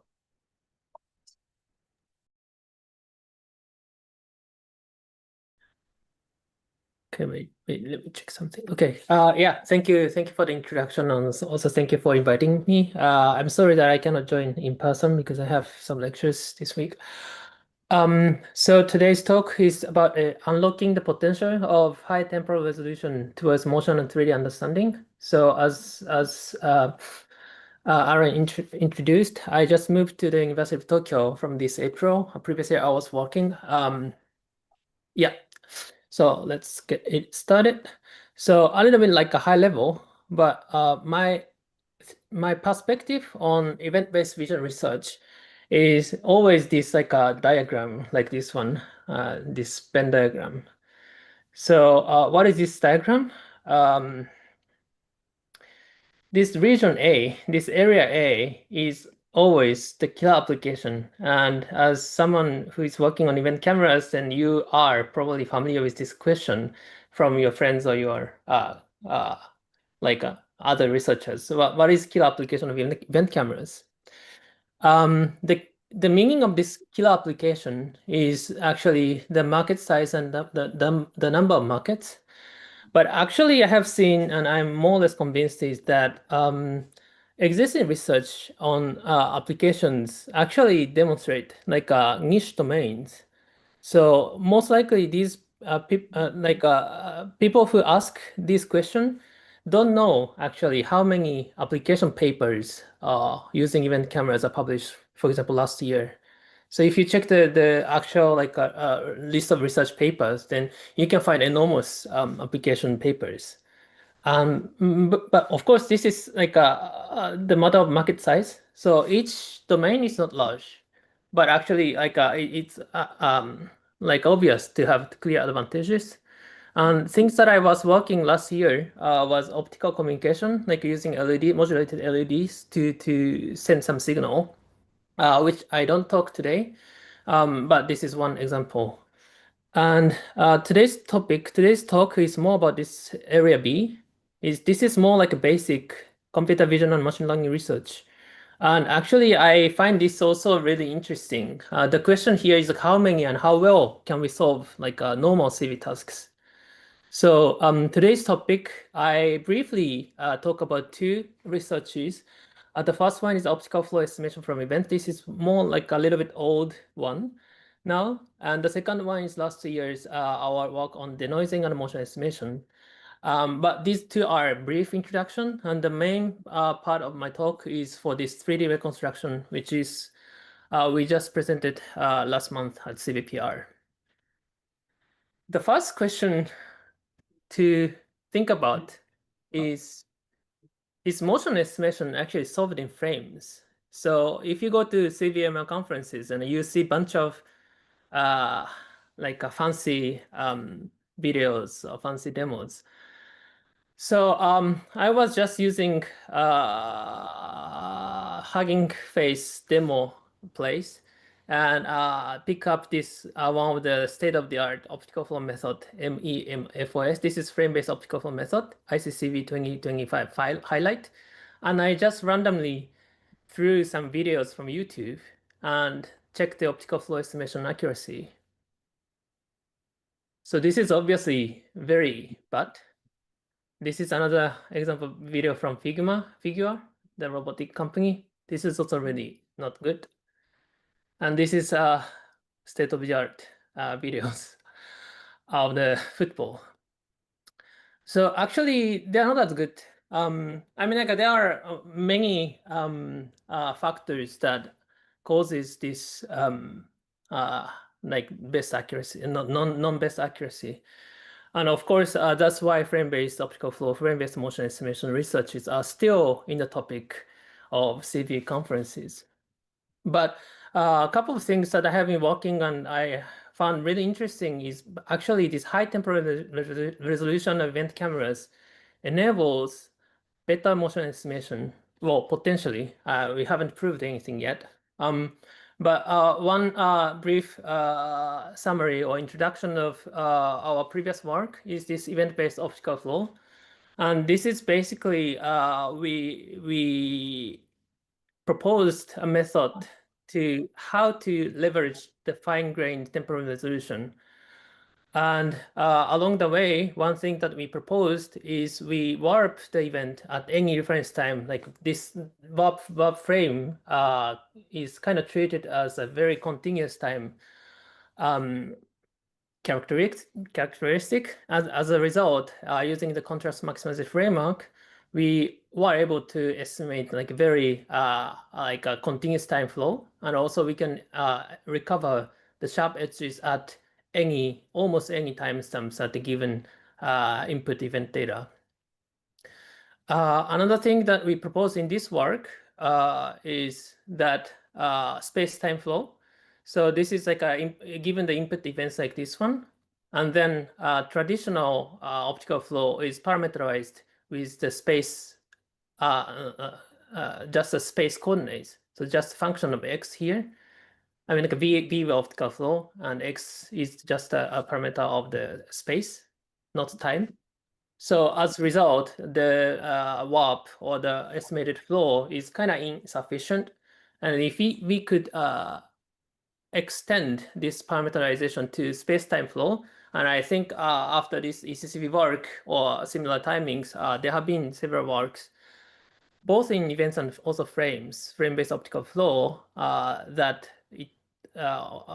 proposes to use optical flow as a function of space and time.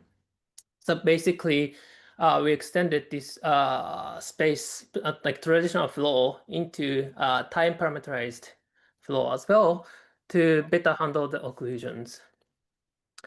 The result of this optical flow method was like this one, and still like it's fun to see that just a pure optimization method, just tile-based optimization method can achieve like this level of optical flow estimation accuracy. Of course, there are many more logging-based approaches for event-based optical flow now, and both in like supervised, unsupervised, self-supervised logging and so on. But basically, what I believe is like event camera data actually natural fits to motion estimation because it enables us to analyze the correspondences of spatial temporal event stream.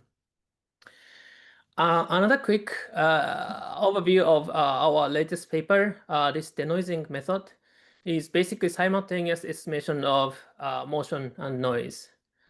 So if we have, sorry, the animation is automatically playing now. Okay, so classical denoiser is basically sequential. You want to denoise the event, and then after the noise signal, you do the optimization. But we proposed is simultaneously solve the motion estimation, and denoising actually converges better. So here, so it's actually autoplay is enabled. So at the initialization, this is iteration 0, then signal versus noise split is more or less like a random, but along the convergence of this simultaneous estimation, the iteration 20, and then it converges more or less like a reasonable signal, which contributes to motion estimation versus noise. Okay. So today's topic mainly focuses on 3D actually. So these optical flow and denoising are more like an introduction side. And then I talk about this geometric photometric event-based 3D Gaussian ray tracing paper that we presented at CVPR. So the question is, why actually 3D estimation from events?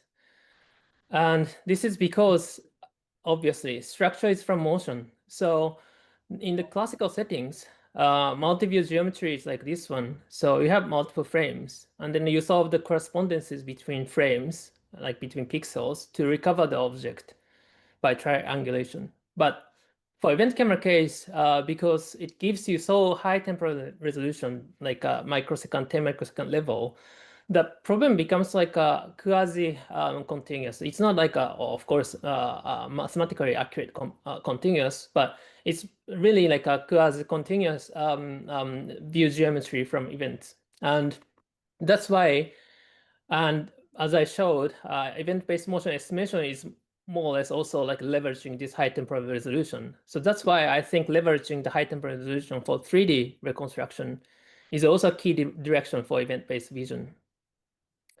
So this work, we recover 3D Gaussians.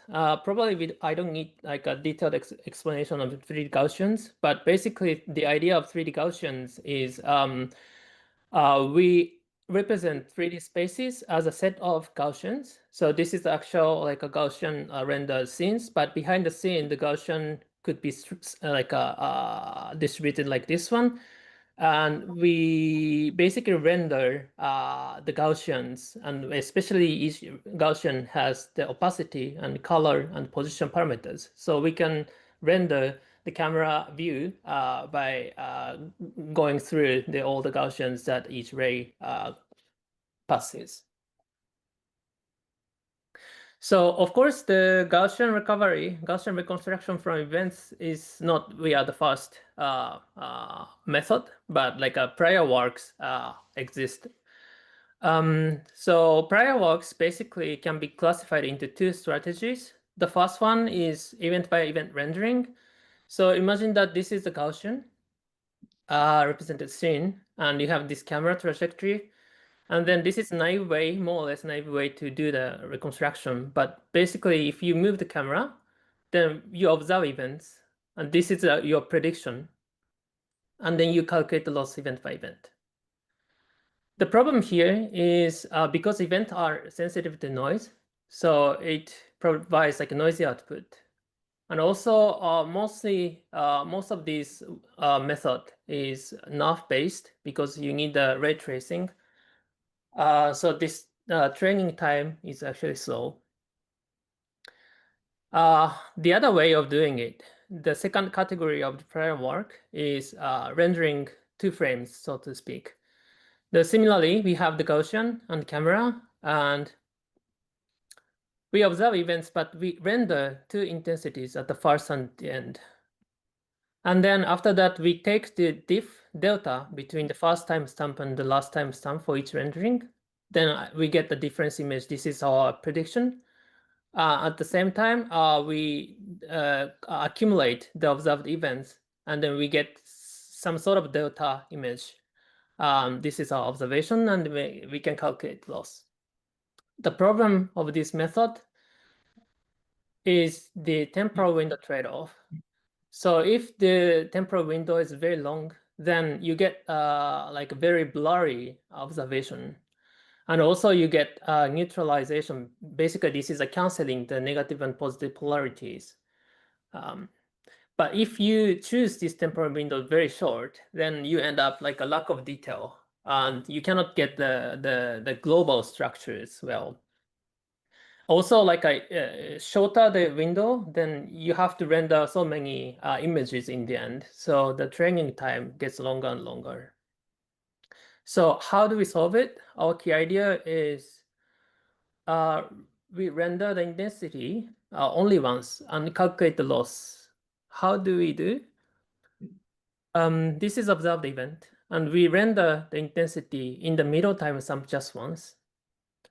And then we connect this observation and the prediction by using image of events, which is familiar in the contrast maximization framework. So I'm going to explain the details later.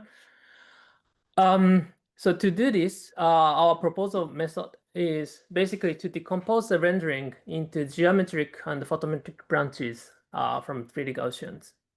So when we have the Gaussians, and the camera poses are also given. So this problem setup is the input is always event and pose are known. And we want to optimize the Gaussians. But basically, we decouple the classical Gaussian rendering into two branches. The first one is geometric branch.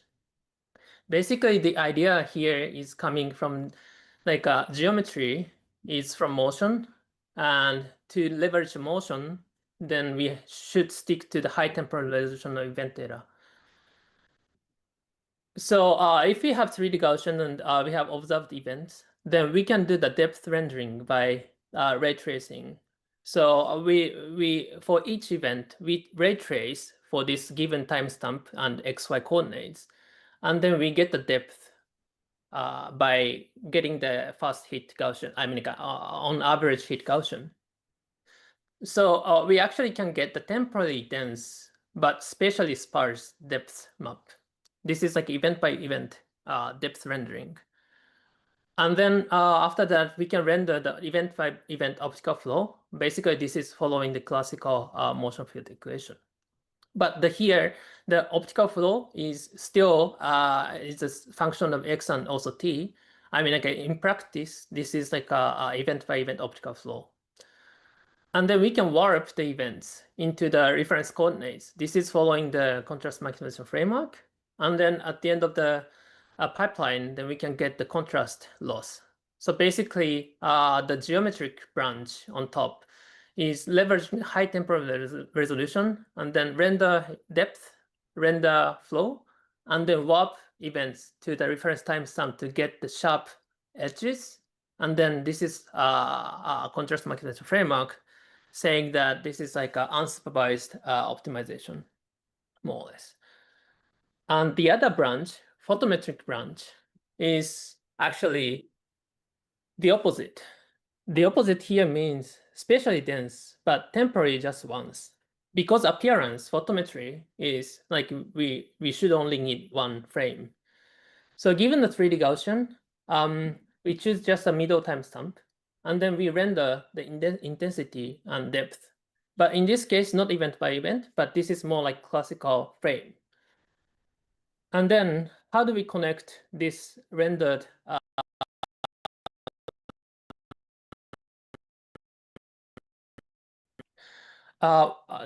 then like we compute the approximate brightness change by doing using this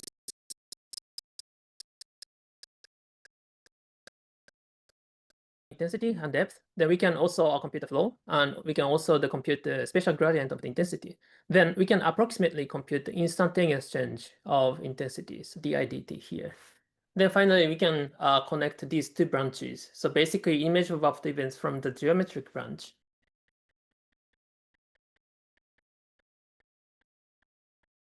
is rendered instantaneous change.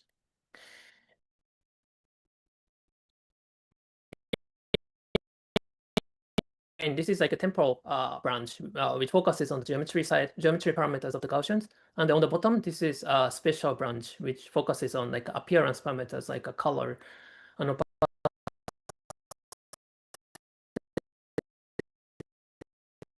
basically, here ours is like a proposed method. Robust enough is event by event nav method.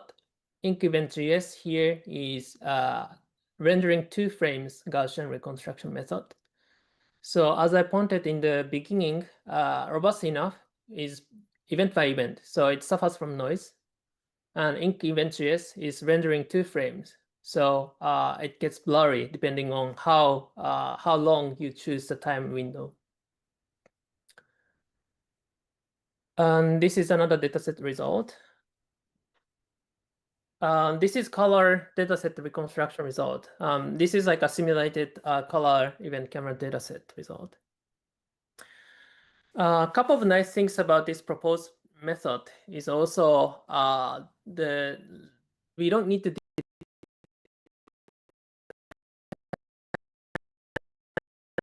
of major NAF and 3D Gaussian reconstruction method from events. Most of the work rely on prior knowledges. So prior knowledge here means input, you need frame as well, or you need some like a E2B reconstruction pre-trained model or depth pre-trained model.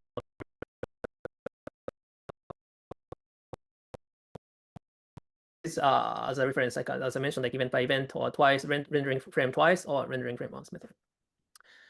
And also as of today, probably this is the fastest training time among other state of the art as well. So this is like a summary of the visualization, summary of the results of this G-part method.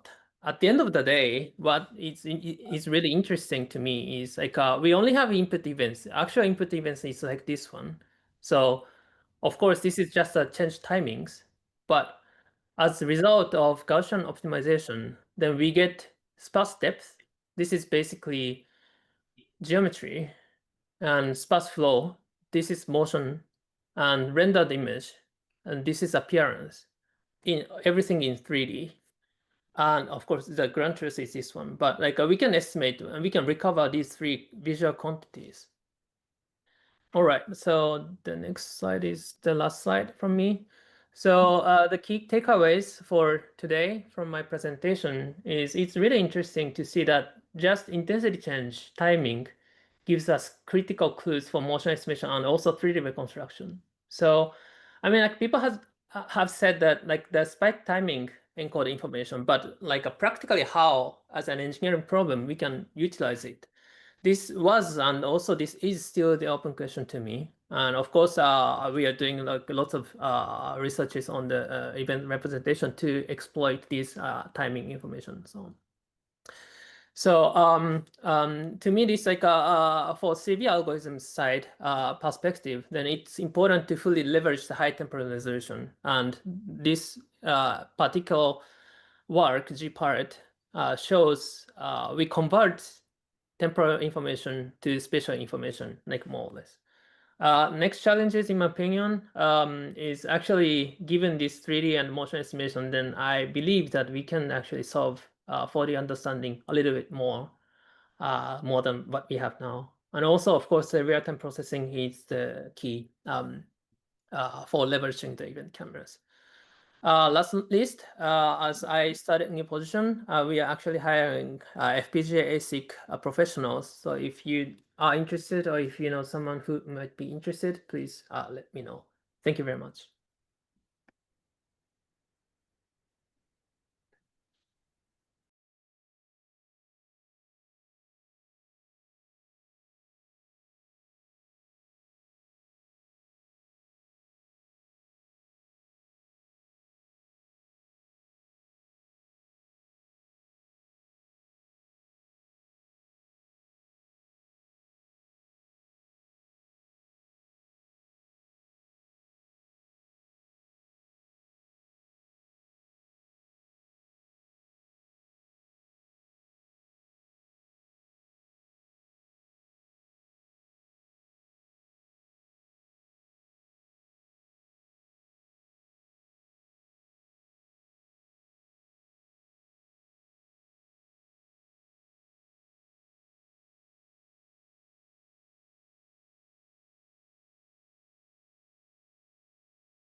That's a very good question, and that's something on my to-do list. Basically, one easy thing that we can do. I mean, first of all, I don't know the answer yet. And first thing that we can do is we can kind of ablate the temporal resolution of event data by rounding the timestamps artificially, and then see how much degrades happens for each tasks. Yeah, this is also some questions that we can feed back to the hardware manufacturer side as well, because I think some manufacturers, some event camera makers are thinking to round the temporal precision of next generation event cameras when I talk to them. But like they want to know how much they could sacrifice it or not.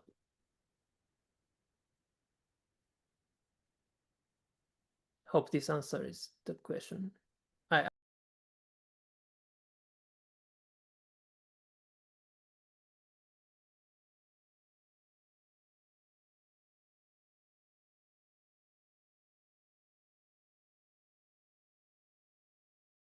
In the new way, let's say, of work models, how do you think the events and frames information can be used together?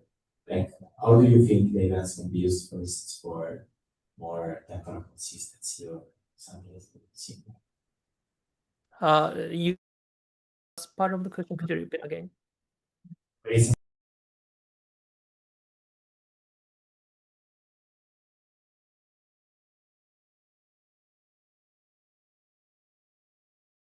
I mean, the community is more or less agreed on that frames and events are complementary sensors, and using both information, then we can build like ultimate robust systems for whatever robotics or autonomous systems.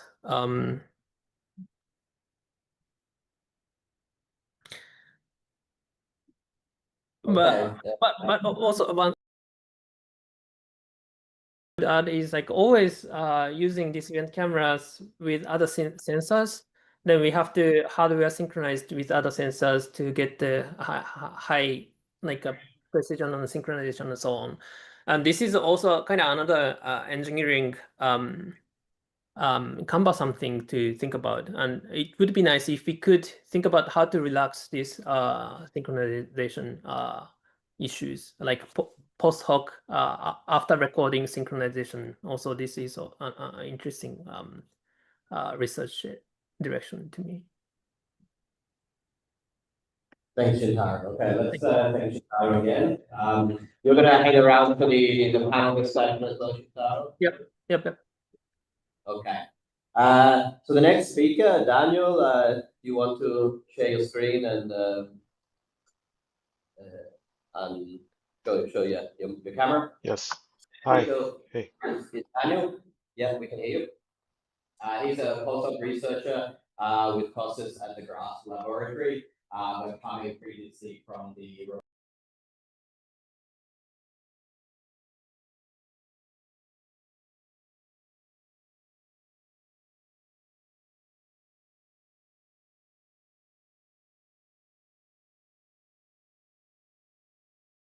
And then we can get ready.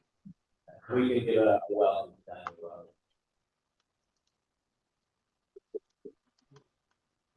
Give me a second. Go.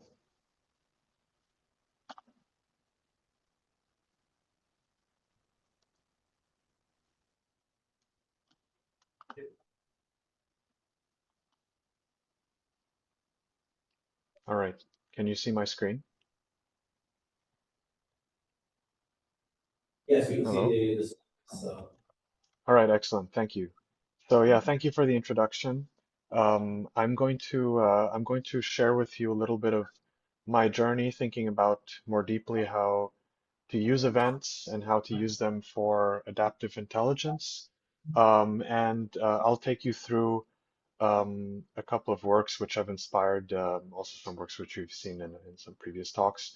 So the initial starting point is that uh, we are essentially living in a world that is governed by different timescales. At one moment, you might be sitting on that street, seeing the car approaching, things not moving that much, and all of a sudden, things might change unpredictably. However, if we think about the current perception systems, they're not really designed to handle both of these cases very well. This is because fundamentally, perception systems use a frame-based sampling mechanism. Either they capture the scene at a low frame rate, they can capture with a reasonable amount of bandwidth, but they are missing a lot of temporal detail. Instead, you could imagine using a much higher frame rate sensor, and that would give you a lot more detail, but now you're gathering a lot more data, so you're putting a lot more pressure on your downstream processing and on your data transfer. Fundamentally, because of this kind of frame rate that is inherent in the perception pipeline, you cannot simultaneously reduce the bandwidth and the latency in this situation. And this specific trade-off is not just theoretical. So as you've seen before, nowadays automotive systems are already gathering around a few terabytes of data per day because they're all capturing multiple sensors at regular frame rates. Small robots are having issues gathering a lot of data, which limits their autonomy and also their battery lifetime. And if you think about IoT in general, battery lifetime and miniaturization is always key there, and this also being hampered by effectively some kind of frame rate that you have to impose on the system. In biology, instead, we know, of course, that there's a different solution to this problem. They have specialized pathways which only focus on changes in the environment, and in that way, they can maintain the reactivity while reducing the cognitive load. And so maybe let us try to understand now more abstractly. Of course, you all know how an event camera works, but let's think about more abstractly how this works. Fundamentally, we are asked to compare some kind of observation of this world with an expectation. And if that observation deviates from the expectation by a threshold, we will call that an event. And that's what we will call an event representation. Will play a key role in this talk. Event cameras, of course, implement this rule on a per pixel basis.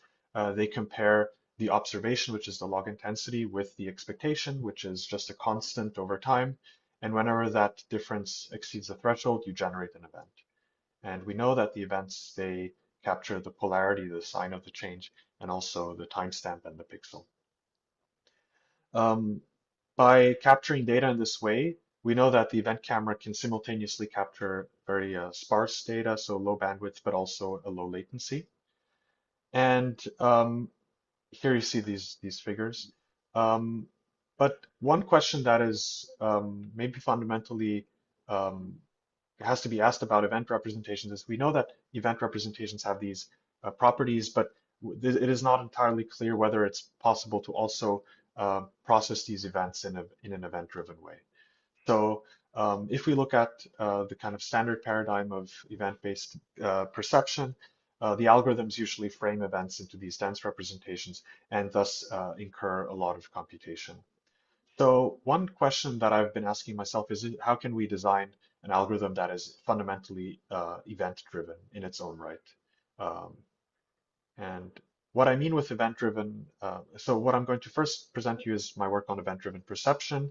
Then I'm going to show how this work inspired a kind of transferring the idea of an event to different sensing modalities here in inertial measurement units, and then also finally on in learnable spaces. So let us first look at this algorithm, which is called Dagger. This algorithm combines images and events. It uses an image encoder to generate proposal detections and image features, and then it uses an event-driven GNN to propagate these features over time and thus do this kind of high rate detection.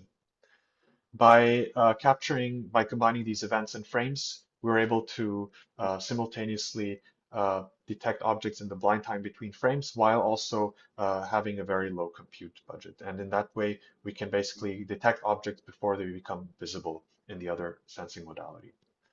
And one of the main reasons why we're interested in doing this is if we look at a more quantitative lens, here we're showing how the detection performance changes over time as we are moving between two images. Here the images are spaced at 50 milliseconds, so we have a 20 FPS camera.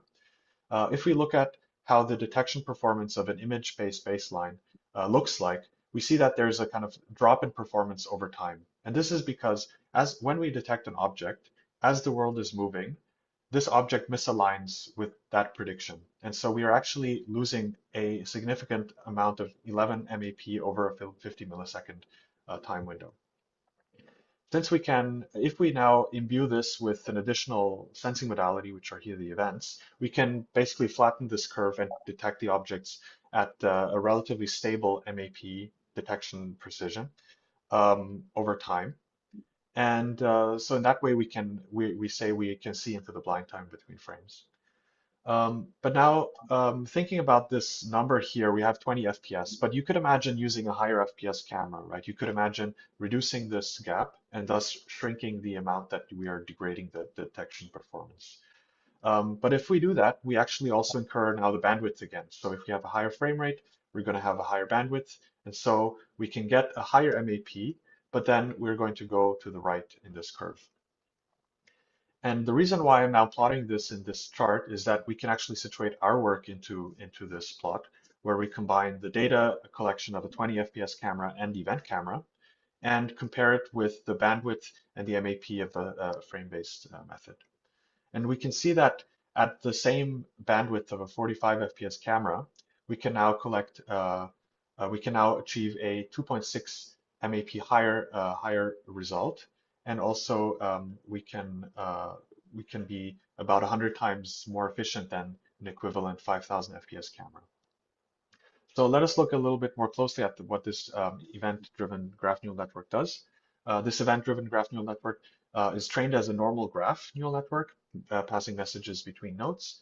And when we then deploy it as an event-driven neural network, it basically updates the graph activations per event in a sparse way.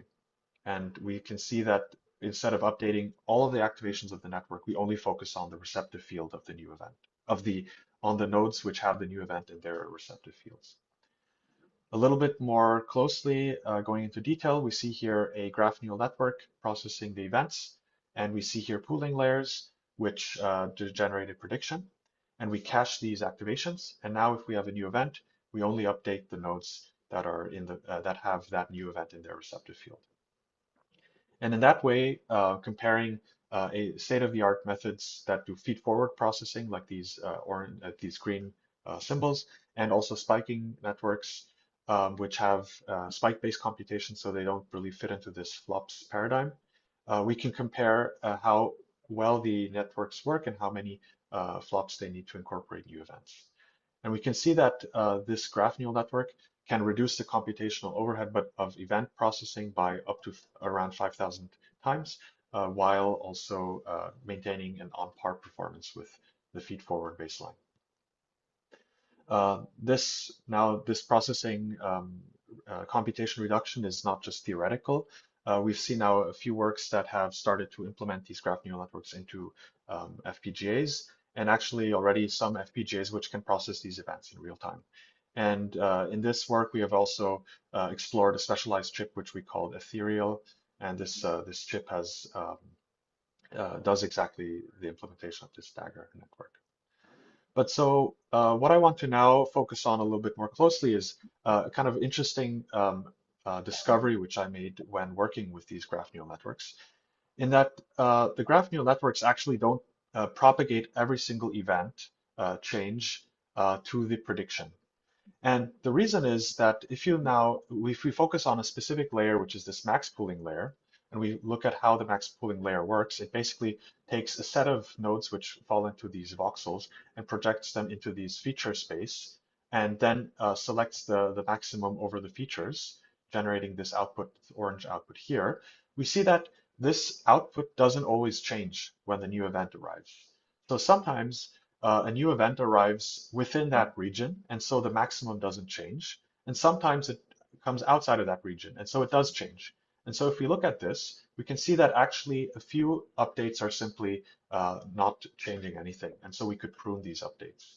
And we can actually control how much of this updating we are pruning by changing the dimension of this space.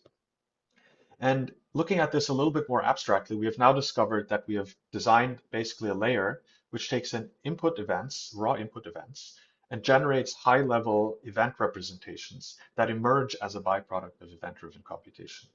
And so in the next two parts, I want to go a little bit more detail into how we can define event representations in new domains and also how we can learn them.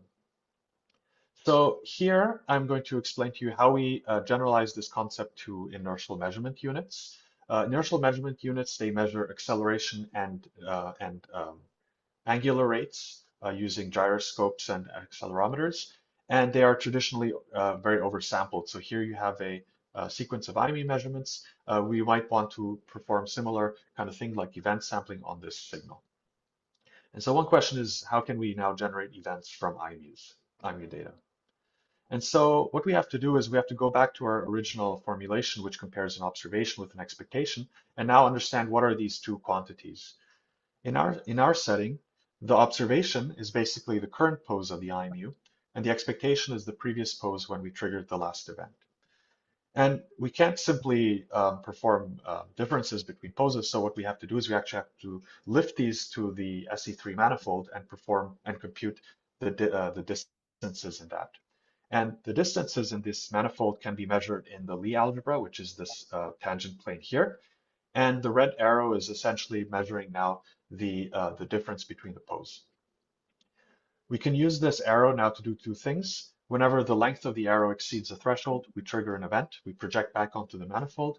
And also, when we normalize this arrow, we can get something called a Lie polarity, which is now a unit vector, no longer a binary value, and has a very similar reconstruction equation as the normal events. We simply apply the exponential map onto the unit vector times the threshold and multiply that times the previous pose.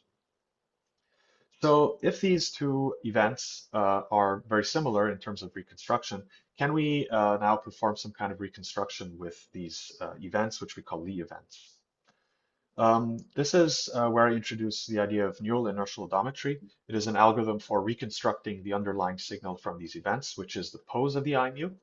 And what they do is they simply augment the integrated measurements of the IMU with synthetic measurements coming from a neural displacement prior, which reduce the drift. How does this work? We have a neural network which takes in a buffer of IMU measurements here, F, and it generates a synthetic measurement of displacement and covariance, which we feed into an EKF. And this EKF then can filter the integral of these gyroscope and accelerometer measurements. Here we have the kind of picture of how this neural displacement prior input-output relation looks. And what we do is we augment that with a event generation thing in the beginning. And this event generation is triggered on pre-integrations of the IMU measurements. This generation is very lightweight. It takes about 0.1 milliseconds to generate. And also it reduces the data by a factor of 3. So now I'm going to show you how these events can be used in pedestrian odometry and how they compare with standard methods. So here I'm just going to show to you the application of TLIOs, which is one of the state-of-the-art methods to do this. And we see here in red the TLIO augmented with the events.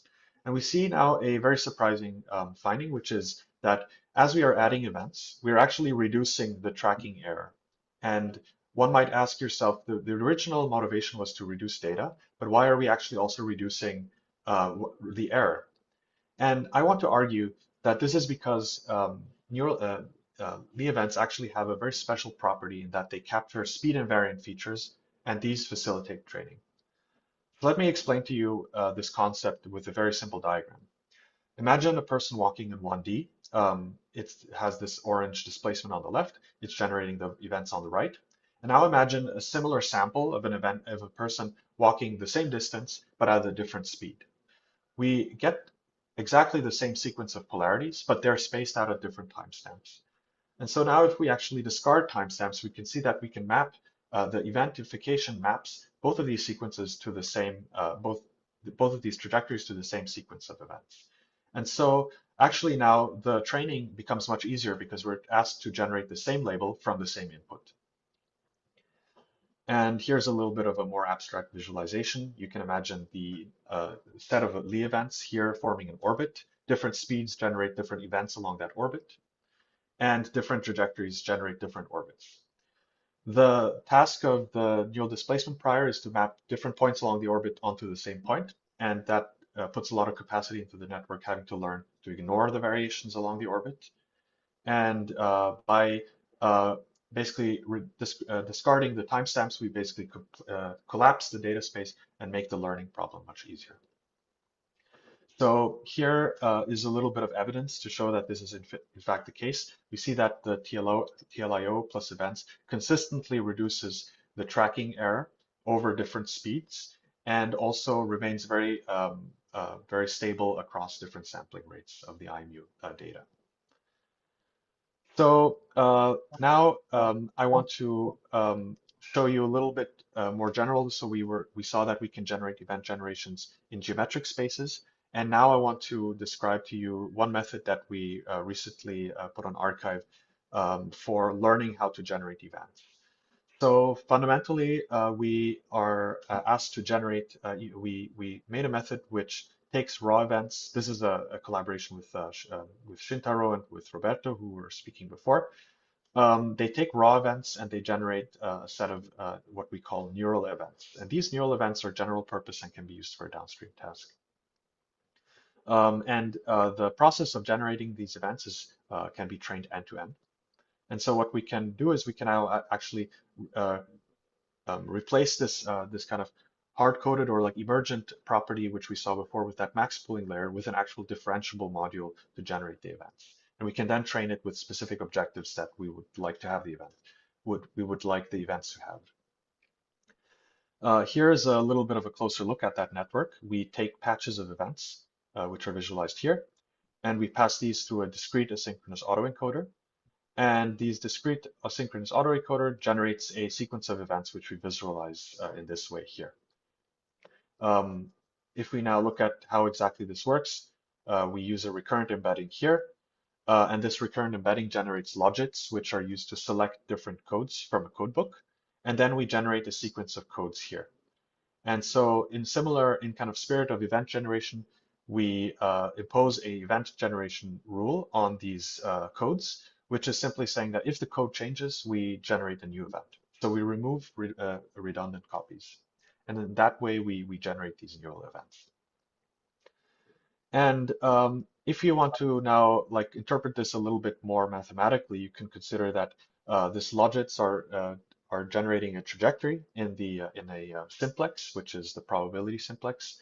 And whenever the curve crosses these lines, we generate a new event. So you could call this level sampling in the simplex.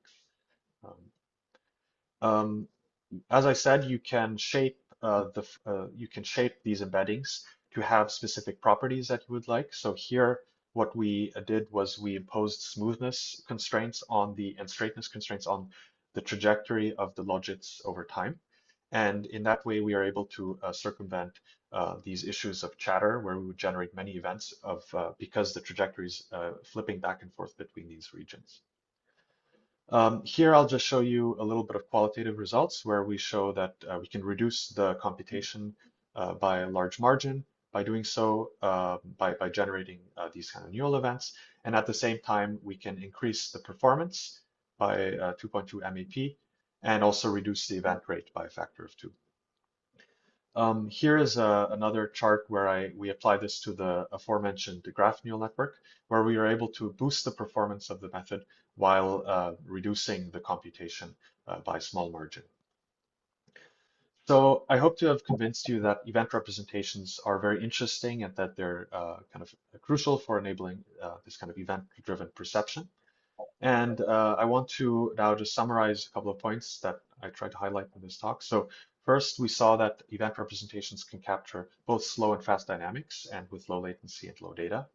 We saw that they can enable efficient event-driven algorithms. And in the third point, I hope that to convince you that we can now think of more general concepts of events, both in learnable and geometric spaces. And with that, I'd like to thank you for your attention, and I'm very open for questions or collaborations, or just reach out if you're interested. Thank you very much, Daniel. Any questions?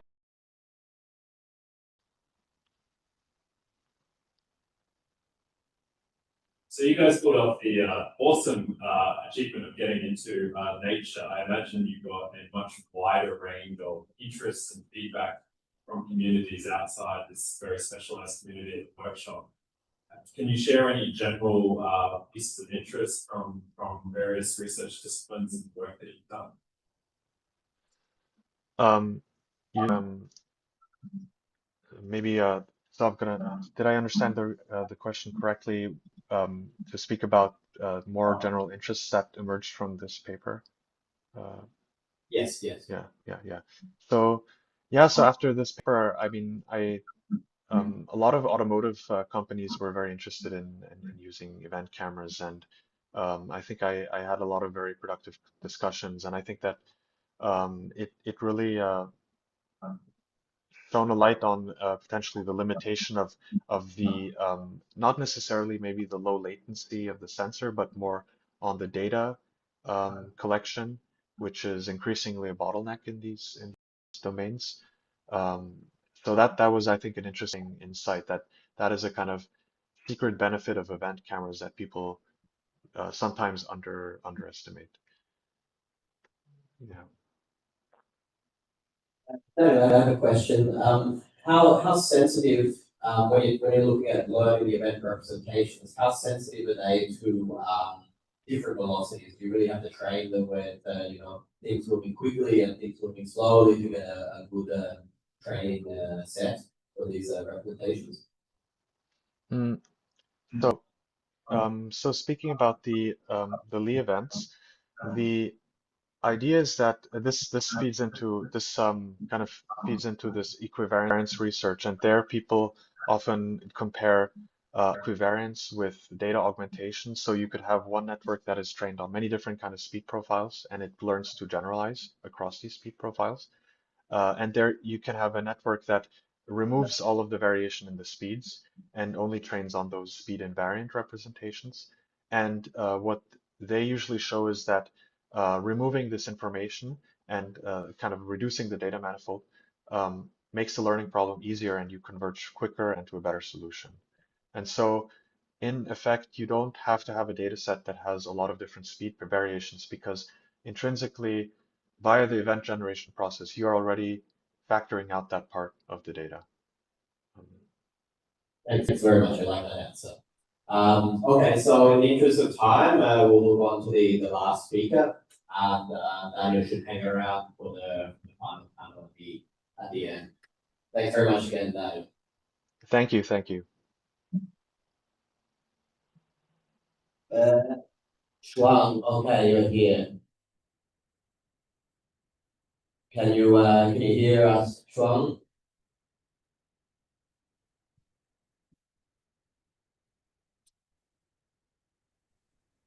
Can you hear me?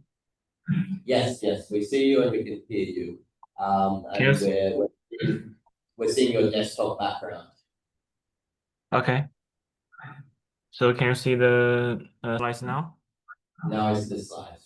Okay, Okay. So the final speaker for today is Shuang. He's a PhD student at the EU Berlin, working with Neuromorphic. He's looking at event-based motion estimation, bundle adjustment, SLAM, panoramic imaging, and image reconstruction. So, Shuang, please let's all give a warm welcome to Shuang. Okay. Yeah, thank you very much for introduction and your invitation. It's my honor to give the talk at this great workshop. The topic of my presentation is joint estimation of motion and appearance with an event camera. So in general, motion means how things move, and appearance means how things look like, right? But the question is, are they independent of each other when we perceive the world?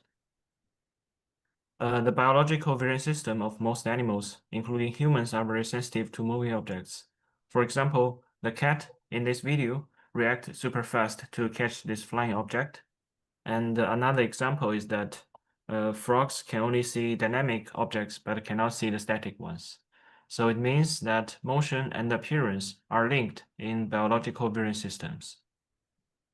So in biology, there is a two-stream hypothesis to explain this phenomenon. It says that there are two vision systems in our brain. One is ventral stream for appearance recognition. The other is dorsal stream for motion perception. The ventral stream corresponds to the static vision that has very high spatial resolution and is very good at capturing fine details of the appearance. The corresponding visual sensor is a frame-based camera, which is mature after decades of research. And the dorsal stream corresponds to the dynamic vision that has very high temporal resolution and is very sensitive to the motion. The corresponding visual sensor is event-based camera. And there is still a lot of space for exploration. This video compares the output of these two kinds of cameras. And here you can see that the event camera can only see the moving objects. And to see the static background, we need to move the camera itself. So this clearly shows the motion-dependent property of event camera. That is, motion and appearance are always captured together. So it is known that event camera have three main advantages: high speed, high dynamic range, and low power consumption. And there are also many challenges in designing new algorithms for event cameras to unlock these useful properties. However, there is a core challenge that has been overlooked for a long time. That is, motion and appearance are entangled in the event data, which should be considered when designing algorithms for event cameras. And traditional works deal with this by assuming one quantity, either motion or appearance, is known, then estimate the other one.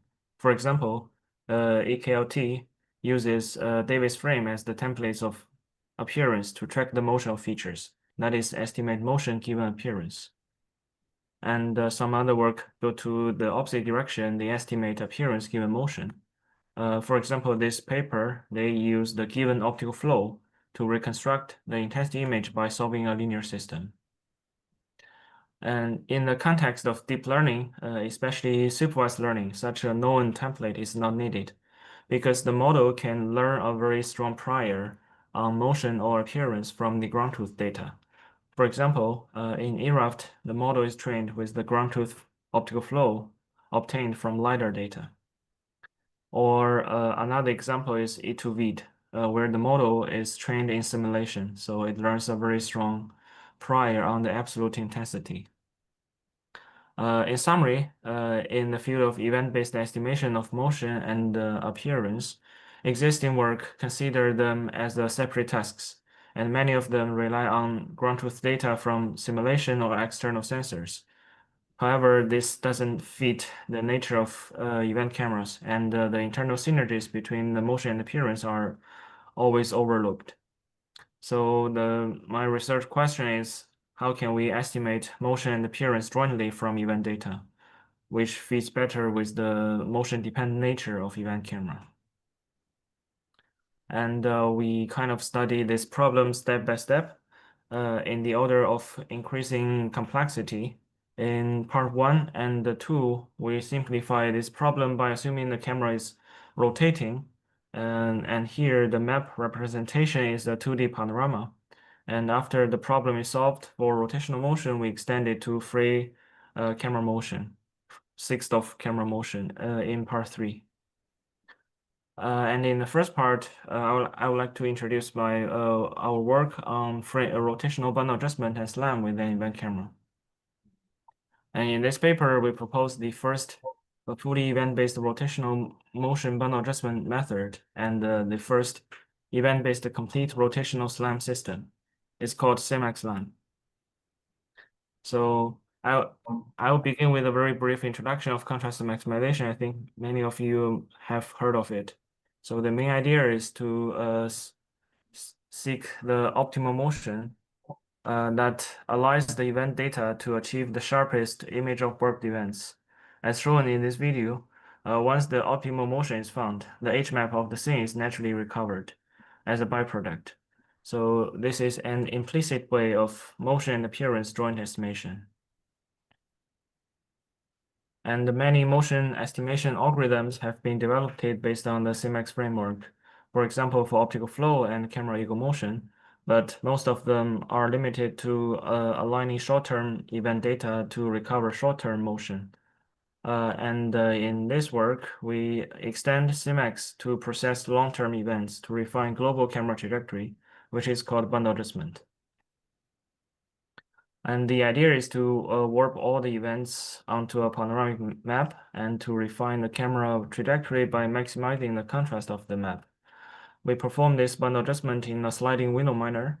The events in every new time window would be aligned with the global map of the past events. And we use this BA method to refine the camera rotation from dead reckoning. Here you can see the drift in the blue lines is reduced significantly. And after refinement, the H-map also becomes much sharper than before. And based on this, we built a rotational SLAM system with this BA method as the backend. It's called SIMAX-SLAM. So here's a demo. I'm rotating this event camera, and SIMAX-SLAM simultaneously estimate the camera rotation and build a panoramic H-map of the office. So here in the front end, the camera angular velocity is estimated by aligning the event data on the local image plane. And in the back end, the camera poses are further optimized by aligning the event data on the global panoramic map. The system is called SIMAX-SLAM because both the front end and the back end are based on contrast maximization. This is like a brief illustration of the pipeline. So as shown in the demo, the front end tracks the local camera rotation, while the back end refines the global camera trajectory and generate a panoramic H-map as a byproduct. In addition, we made a new event camera dataset for rotational motion study, which was recorded with the Deep Explorer. it turns out that SimXLAM also works well in outdoor scenarios. And yeah, here these are some sharp edge maps generated by SimXLAM. So here the fine textures in the scene are like recovered. So these are like two panoramas reconstructed: the Charlottenburg Palace and the Theo Berlin main building. We can even read the text Theo Berlin here. And also the system works very robustly in HDR conditions thanks to the advantages of event cameras. We have also tested SimXLAM in a scenario of star tracking to build a panoramic star map. So to summarize, the BA and SLAM approaches introduced in the first part are powerful, but there are still two drawbacks. First, they only recover edge maps, which is sufficient for robot localization, but is not as informative as the brightness images that human use, right? And second, they have limited control over the map. The camera motion is the only optimizable variable, and the edge map is obtained as a byproduct. And these limitations are addressed in the second part. I would introduce my work on photometric bundle adjustment with an event camera. There are two papers in this part, but in this presentation, I'll focus on this paper C. The method is called EPBA. In this paper, we propose the first event-only photometric rotational BA approach that jointly refines the camera motion as well as a panoramic intensity map. And we also performed the first study that exploits the sparsity of event data to design a nonlinear least square solver for event-based BA problems. And this is the pipeline. We have a rotating event camera, and we process the event data using a front-end method to obtain initial camera rotation and scene intensity. Then we use EPBA to refine these variables by minimizing the event-based photometric error to obtain the absolute intensity from event data. And this figure gives a very intuitive illustration for the problem formulation, where an event camera is rotating. Two consecutive events are triggered at the same sensor pixel after it scans two different points on the panorama. Then we can derive the event-based photometric loss based on this. So we start from the event generation model. The brightness change between two consecutive events at the same sensor pixel is polarity times C. And on the panoramic map, the brightness change between the warp locations of these two events should be the same.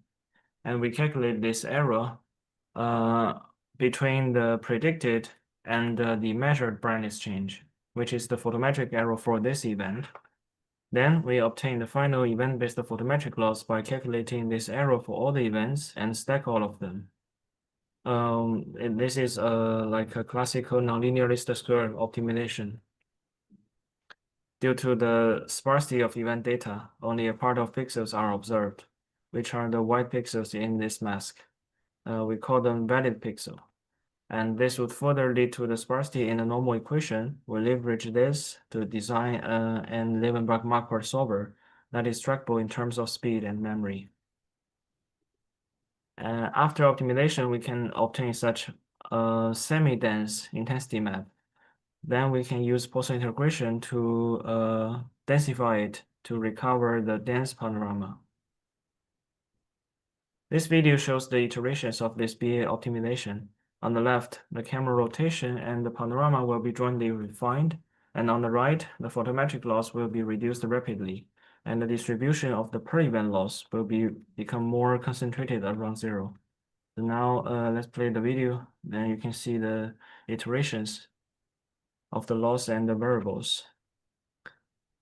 And finally, a very precise intensity map is recovered after Poisson integration. The similar evolution can be observed on the real data. So in the final reconstruction, we can even see the shadow of the window frames on the wall here. And we also tested this method with DV Explorer data that we record. And here the map is reconstructed from scratch. All the pixels are initialized as zeros, so they're black. And now this video is showing the evolution of the map during optimization. So the map is optimized from 0 to blurry, then finally to sharp, because the map and the camera poses are jointly refined. And finally, we get this precise panorama with a super resolution of 8K. And the trackball design of the solver makes it possible to process 50 million events all at once. And we also collected some data with the latest Prophecy 1 megapixel event camera.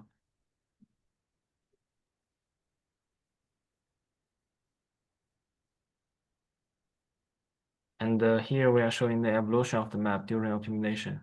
You can see there are some like double edges that are merged during the optimization and finally producing a very sharp map. And the detailed textures on the floor also recovered very well. And in the final reconstruction, you can see that the lights in the holes, which are some HDR regions, are also recovered very well. So here we are showing more EPB results in some challenging scenarios to highlight the advantages of event cameras. First, in high-speed conditions, frame-based cameras suffer from motion blur, but EPB does not, like the blur on the poster and the boxes. Next, under HDR illumination, for frame-based cameras suffer from overexposure. Well, EPB can still recover the fine details in the scene. For example, here the reflections in the window and under very bright sunshine. Here the frame-based camera cannot see anything, but EPB can still reconstruct the whole scene clearly. And finally, in low light conditions, the images from frame-based cameras are very dark, but the EPB reconstructions look like it was taken during the daylight, like the region here behind the stairs and in a very dark room. So overall, it means EPB can unlock these advantages of the event cameras. To summarize, in the first two parts, we have systematically studied the joint estimation of motion and appearance in the case of rotational motion with different map representations and loss functions. However, all of them share three common limitations. First, the motion pattern is limited to rotation only. And second, the scenario has to be static. Third, they are optimization based, which is expensive and requires parameter tuning for different configurations. So in the final part, we extend the scenario complexity from the rotational motion in static scenes to the free motion in dynamic scenes. And the methodology is switched from traditional optimization to modern deep learning. In this paper, we propose the first unsupervised learning framework for the joint estimation of motion of event-based optical flow and image reconstruction using a single network. And to achieve this, we derived a very comprehensive and well-behaved loss functions. So here, our goal is to build a model that learns to simultaneously predict optical flow and image intensity from event data. To achieve this, the event data is first converted to voxel grade that then input to the neural network, which is just like a CNN. And to achieve this unsupervised learning, we proposed a very comprehensive and well-behaved loss function, where the core term is the event-based photometric loss, which is a function of optical flow and image intensity. We also introduce Cmax to better constrain the optical flow. And also the total variation on the flow and the intensity to encourage smoothness. And during training, we feed two consecutive data samples to the network so that we can further guarantee the temporal consistency between the estimated flow and intensity. And overall, our final loss function contains 5 terms, where the first 2 are for data fidelity, and the last 3 are regularizers. And now we derive the event-based photometric loss, but on the image plane. And this time we use the flow to warp the two consecutive events onto the image plane at a reference time to calculate the predicted brightness change and compute the error against the actual measurement, polarity times C. Again, we stack the per event loss to obtain the final event-based photometric loss, which is well posed and doesn't have the event collapse problem, and CMAX does. And we evaluate this model on the DSEC optical flow benchmark, where the model significantly outperforms all the other unsupervised learning methods in the summarized metrics, with improvements of more than 20% in all metrics, and also produces the best results in every single test sequence. It also achieved the shortest inference time. And in terms of image reconstruction, the method reports comparable results in full reference metrics as the other unsupervised method, where significantly outperforms in non-reference metrics in HDR conditions with an improvement of 50%. And these are some qualitative results on the DSEC dataset, where our method significantly predicts very precise optical flow and image intensity.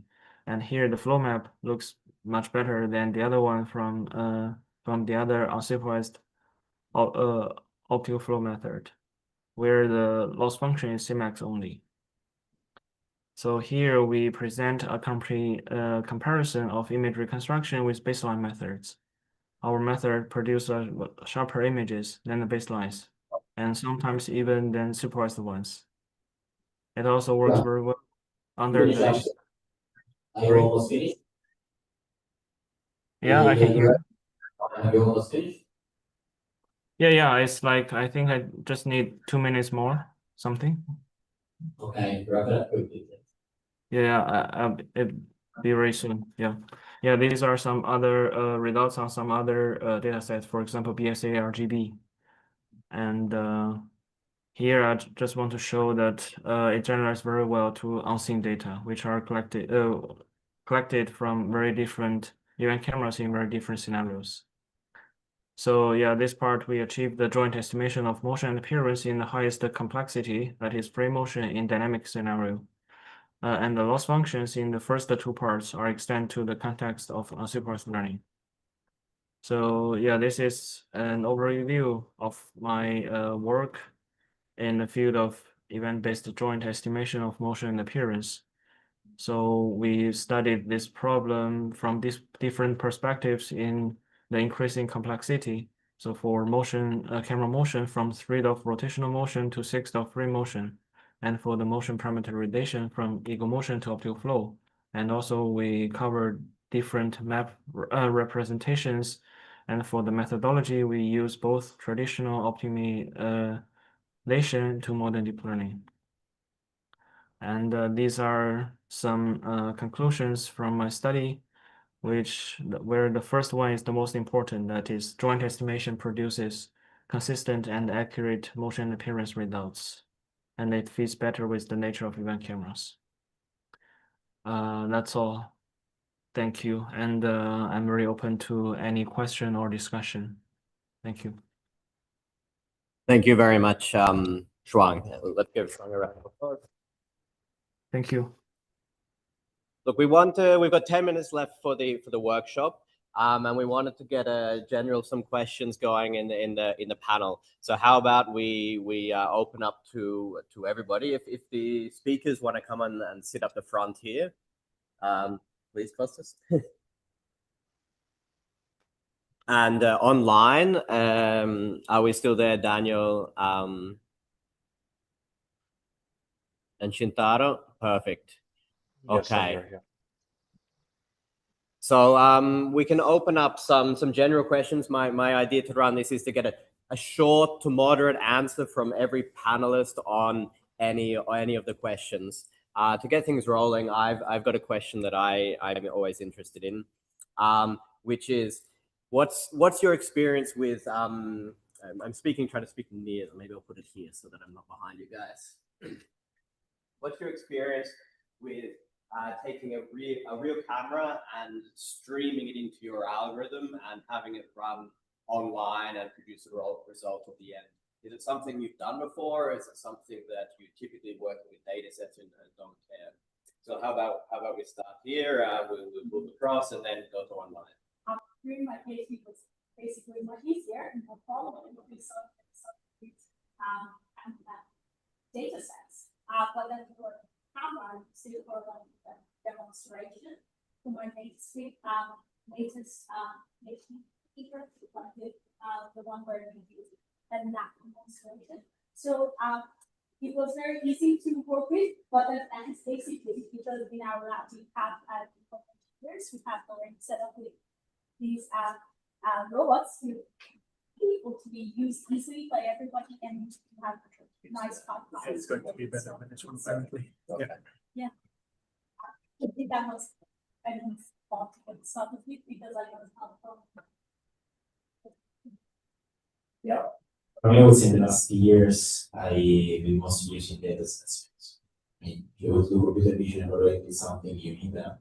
I recently started to look into the hardware itself, like what's the event, how is the event encoded, literally what are the bits used, how is the actual event camera, how to because many people look into it, for instance, event by event methods, but really the event camera doesn't speak simple events. You have a buffer of events and then you process them. So sometimes, like, why would you process simple events? So recently started to look at the hardware itself, especially the last project that we did on the machine power. Yeah. I'd say experience to prove itself and autonomy has to get work alone. Step events years. What we have done is so we have a running FlowNet in real time with running on a flying platform on orbit in almost like 60 Hertz right now. And also for the same flying application, we have a VIO where the features are computed on the time surface. You can use fast features or other like classical features for tracking. And then on top of that, after a lot of engineering, using Wings, also from the Wings website. A lot of from the discussion with students, a lot of work is invested on whether you use ROS drivers or not, how to stream mainly on how to stream data for the cameras, particularly the high resolution. Okay, I'll throw the question also to online. So maybe Shintaro first. Have you had experience with actually streaming the data to your algorithms and running it online? Mostly I was working on the dataset and offline settings, and currently I'm working on more like real time with some of my students.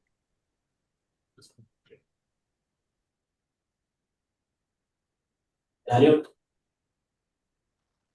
Yeah, my experience early on in the PhD was more real time. I was working a lot with these robotics ROS wrappers, but increasingly I found that the whole infrastructure, which is like transmitting the events and packaging the events, is quite a large bottleneck, and so and also you cannot faithfully reproduce these kind of edge cases that you want to capture with the events, which is why I think a lot of people work with data sets nowadays.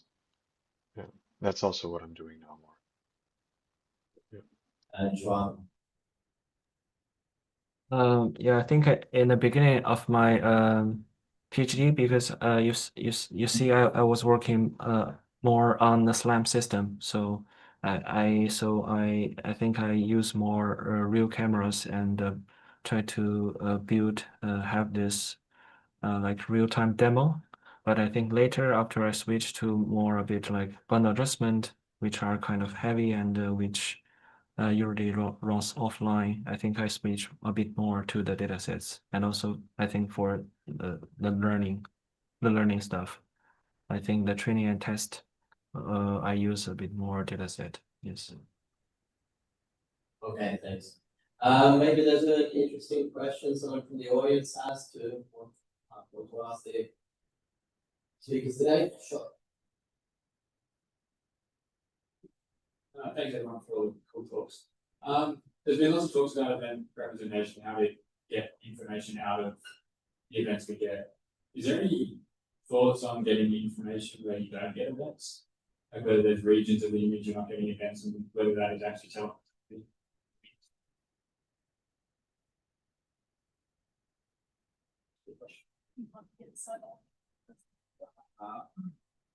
That's an excellent question. We have a paper on the review of Neuromorphic that the silence is very correlative. And the way we have done it is by modeling the cross-on distribution, where you have the arrival intervals, so the silence itself, being like dependent on a latent variable. And when you do it with simultaneous many events, because it's usually about one time series. If you want to have the whole spatial information together, we combine it with very classic data association techniques that try to track the whole density property. Yeah, there is some work on literature of classical tracking data association about silence. So that was best.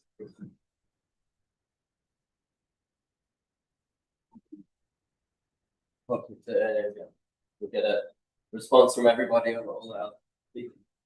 I don't have personal experience with that, to be honest. I think that's a super cool idea, especially if you combine frames and events, right?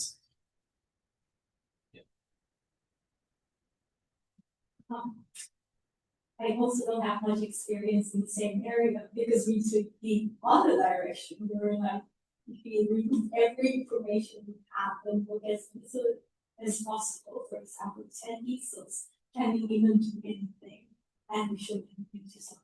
But of course, in areas where objects is very important, and incorporating the cameras is the other system. Okay, I'll throw to online as well. Let's start with Shuang this time. The question is, have you had any experience using the fact that no event occurs as part of the information of your algorithm?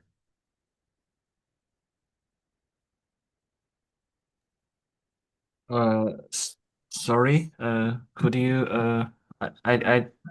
so do I have experience on using like non-event what? Sorry, I didn't get you. Exactly. So the question was, what about, is there information in the fact that sometimes no event occurs? Not just using the times when an event occurs to have information, but what about when there's no event? Can we make use of that in some way in your algorithm? Have you tried doing it, or have you some ideas of that? I see. So you mean the pixels, the region that do not have any events, right? It's something like that. Yes. I see. Yeah. Yeah. As I introduced in my presentation, I think we define the pixels with events as valid pixels. So the pixels without events, we define them as non-valid pixels. I think in these regions, sometimes we are using something like the regularizers to fill in these regions. For example, in the optical flow, or image reconstruction and the panorama reconstruction. I think for these parts, we use some regularizer like total variation, or we use post-integration to hallucinate them. But I think recently we are also studying something like no event loss, because those pixels don't have any events. It means there's no brightness change. So it's like if we can then we can propagate some information from either frames or the prediction for the previous frame to the current time step or something like that. That's how we deal with it. I think these non-valid pixels are also very useful, because they say those region they are smooth or there's no brightness change or something like that. Thanks, Daniel. I think so. I don't know. This is, I think if you supervise, if you compare a event frame with some kind of prediction, the fact that there is no event means that at that pixel there's a 0. So it means that you're essentially taking into account that there are no events, and it puts a constraint on what the intensity at that point could have been. So in that way, I think we all use it to some extent, but maybe I haven't used it. I've used it mostly to induce sparsity in the graphs. Apart from that, I don't think I've used it.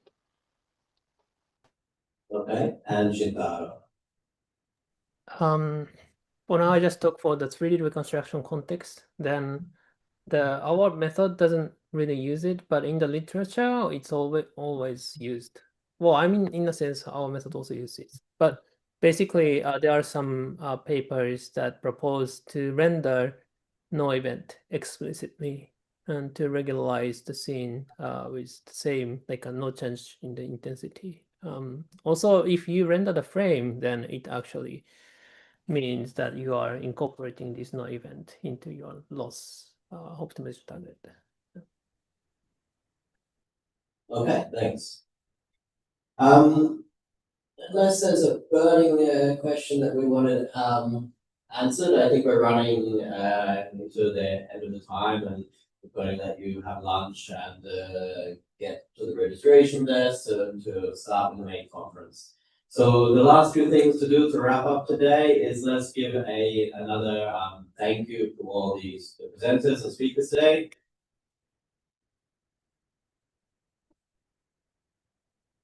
And also all the organization and how we have behind the scenes, so Gokul, Adash, and Edmond, who are all online, making sure that works. And it would be great to have especially before you guys run off online, to have a photo of all the attendees today. So, I mean, if we could do that now, it would be great. Let's all stand in front of one of these screens where we see our online speakers. And John, can you take a camera? Okay, yes, gallery mode for the. I don't have anything. Sorry, can we make it so we see all the people equally? Oh, here, yeah. Here? Maybe I still need this for you got the camera, it's good? Okay. Should I take the picture for you?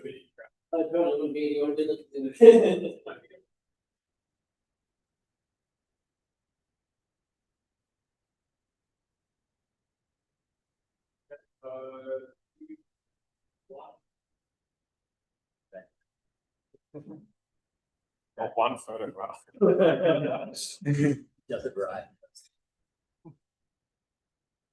Okay, thanks guys online. We're done. Thanks a lot. So hopefully talk to you again soon and see some good robotics stuff at RSS. Thanks everyone. See you around. Ciao. Thank you. Bye-bye. Bye. Bye. So in case you don't know what's going on next, you have free time for lunch, but then the rest of the conference is happening at a different location. If you want to go there on your own, feel free. There are organized guides, other volunteers